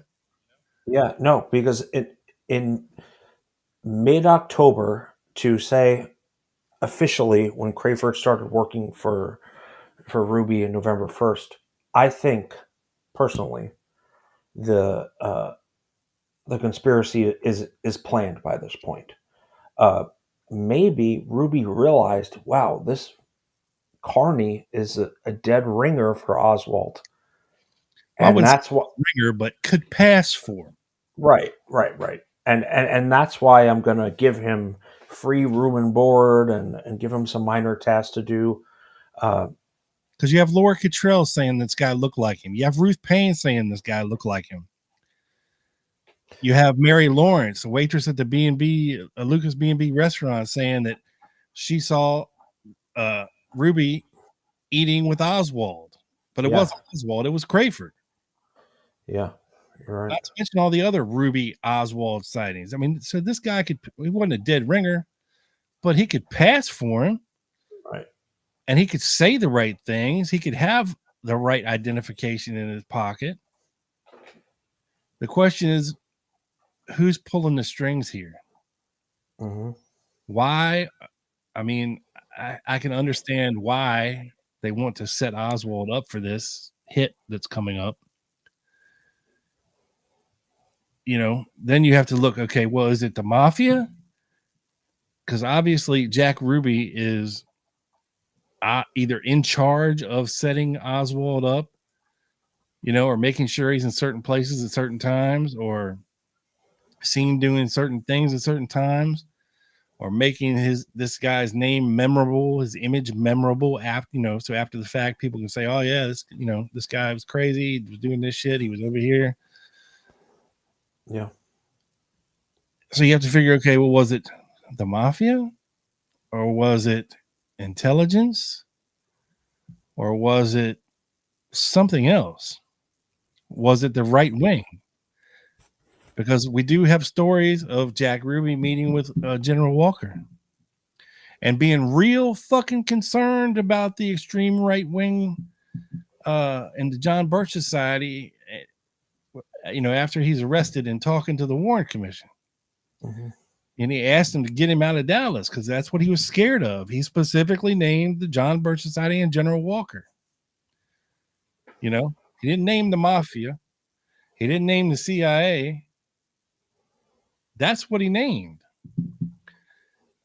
So if you look at these things through that lens, you know, first, and you can take it back to the General Walker shooting. If he figured out or got some kind of inkling that Oswald was there and took a shot at him, and he's like, this motherfucker, you know, Yeah.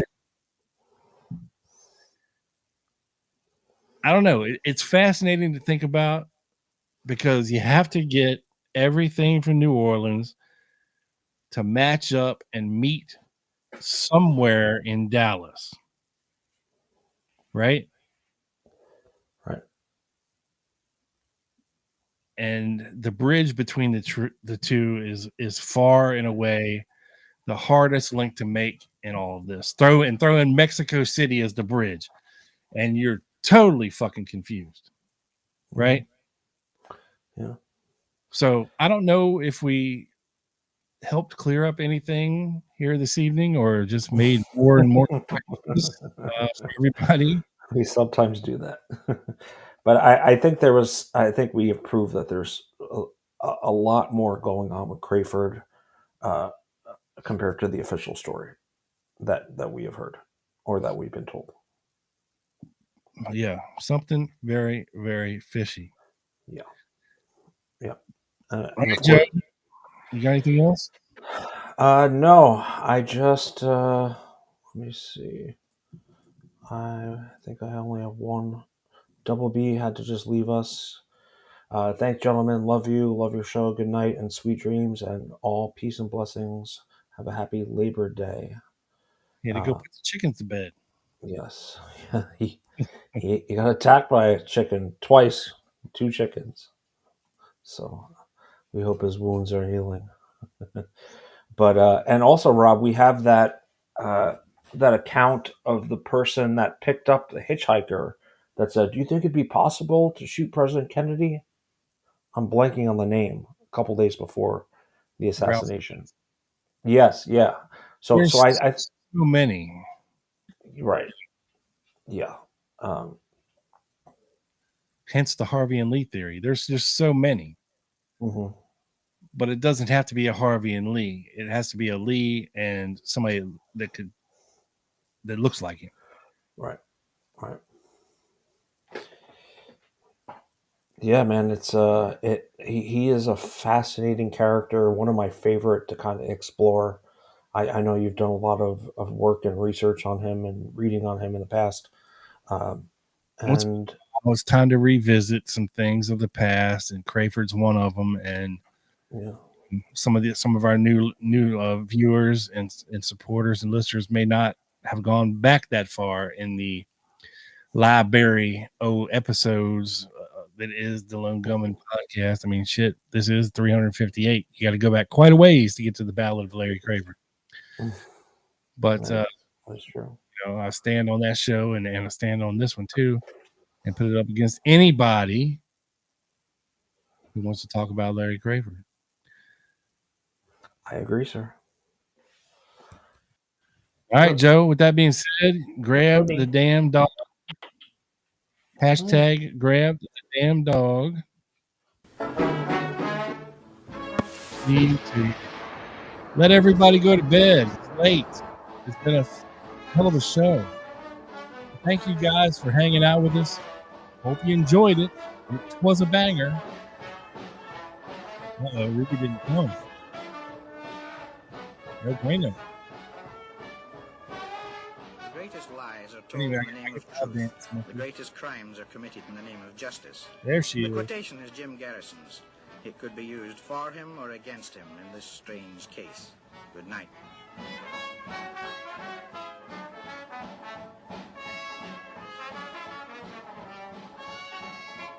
Catch the book review coming soon, and next Wednesday starts a new month for members only. And already have some banger shit to discuss on next Wednesday's members only. So make sure you tune in and check it out. Check out the merch store if you want to rep the show. And Joe, you're muted. And thank you. Yeah. I said Ruby is catching on. She knows that I'm going to make her dance, and she's yes, I said she's smarter than she looks. She should want to dance. Yeah. Yes. And definitely, if you haven't subscribed, please do. That helps us a lot. Hit the like button. Help us defeat the ALGO. And We're struggling against the algorithm. Yes, and we appreciate everyone for joining us. I don't know if it's that time of year or the fact that there's 20 other JFK podcasts that seem to pop up out of nowhere. Yeah. And we're getting watered down in the bullshit. I don't know. But we're the OGs of this shit, Joe. And it don't get no better than this. Yeah. Well, you are at least. Well, I'm a Joey come lately. Well, you're part of it now, so it's a we thing. I appreciate that. Thank you, sir. It's our Costa Nostra now. Yeah, see you guys Wednesday.